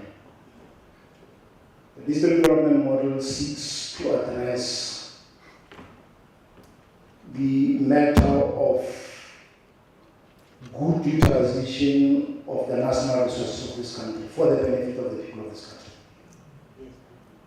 And to do that, we want to ensure that various sectors of government, as well as other role players, marshal their resources towards ensuring that poverty is eradicated, inequality is addressed, and the like. And the vehicle through which we want to do that, as adopted by Cabinet, in the wisdom of Cabinet, the only way to do that is to ensure that we eliminate silos, ensure integrated planning, so that whoever from whatever sphere or sector of government who wants to implement particular projects in a particular local municipality has to undergo a consultative process geared towards integrated planning. We've had challenges with the development of integrated development plans. That is evidence that we have not done as much as we need to do around the integrated development plan and integrated planning. So I thought I should just review that, because just restate that, so that because this engagement is on record, there is no ambiguity about that. In the Francis Park District, Honorable Director, the DDM is being implemented. Mr. Lengwe, the head of Department of Cooperative, did indicate the process that has been followed, and that was also calculated in the presentation that we have prepared. To indicate that where we stand now, the District 1 plans have been developed and have now been subjected to gazetting to ensure that the public has an input into these plans, so that these plans are not just plans of technocrats. They are plans which also include the views of community members, the views of civil society, and to ensure that the matter that was raised by Honorable Kwale are taken on board, and I think also Honorable Director raised that. One of the issues that we have raised through the engagements around the DGM is to say, when a mining company descends from whether England or Australia and wants to mine in a particular space, they can't do that without consideration of what the priorities of local municipalities in that particular area, or even the district or provincial government priorities within the particular area. And therefore, SIPs are also an important vehicle through which we hold mining companies accountable to ensure that, one, they comply with the legislation, but two, those social developments do meaningfully contribute towards those priorities that are indicated, which the district development model seeks to address.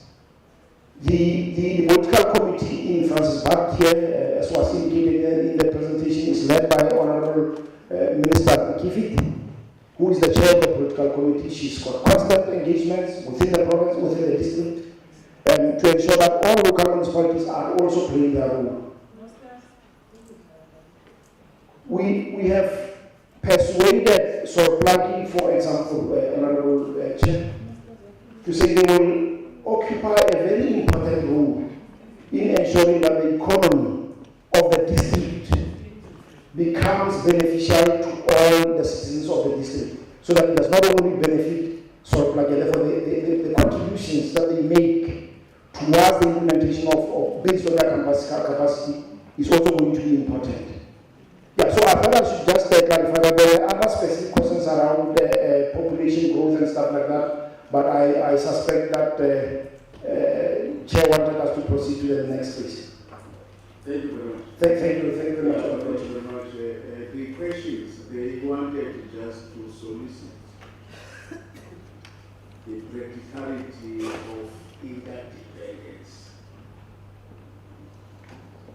through this DGM within the context of the systems thinking and system theory. Those questions were intended so that we see the practicality of the human. Practically at this level, this interdependence of the three spheres within the DGM and the ability of the district to marshal such resources and direct them. That's what we wanted. The MECs are, I'm told that the MECs, because they have the executive council, after 2 o'clock they will not be with us. Yeah, there is a house sitting. So after lunch they won't be with us. And then the 2 MECs have also given a political directive that officials would actually submit that report to the executive secretary as a report on this 500 billion, so that we don't and the employment report. Perhaps even a report on this issue of the 1.6 investigation. Thank you very much, MECs, to stay with us for too long. You have responsibility to lead. You are released not to join us in the afternoon, but all of us, after lunch, we will have to come back. And when we come back, we'll start now with Salva that will present it, followed by Francis Bart, and then Sol Plaatjie. Then we adjourn now for lunch. And make sure that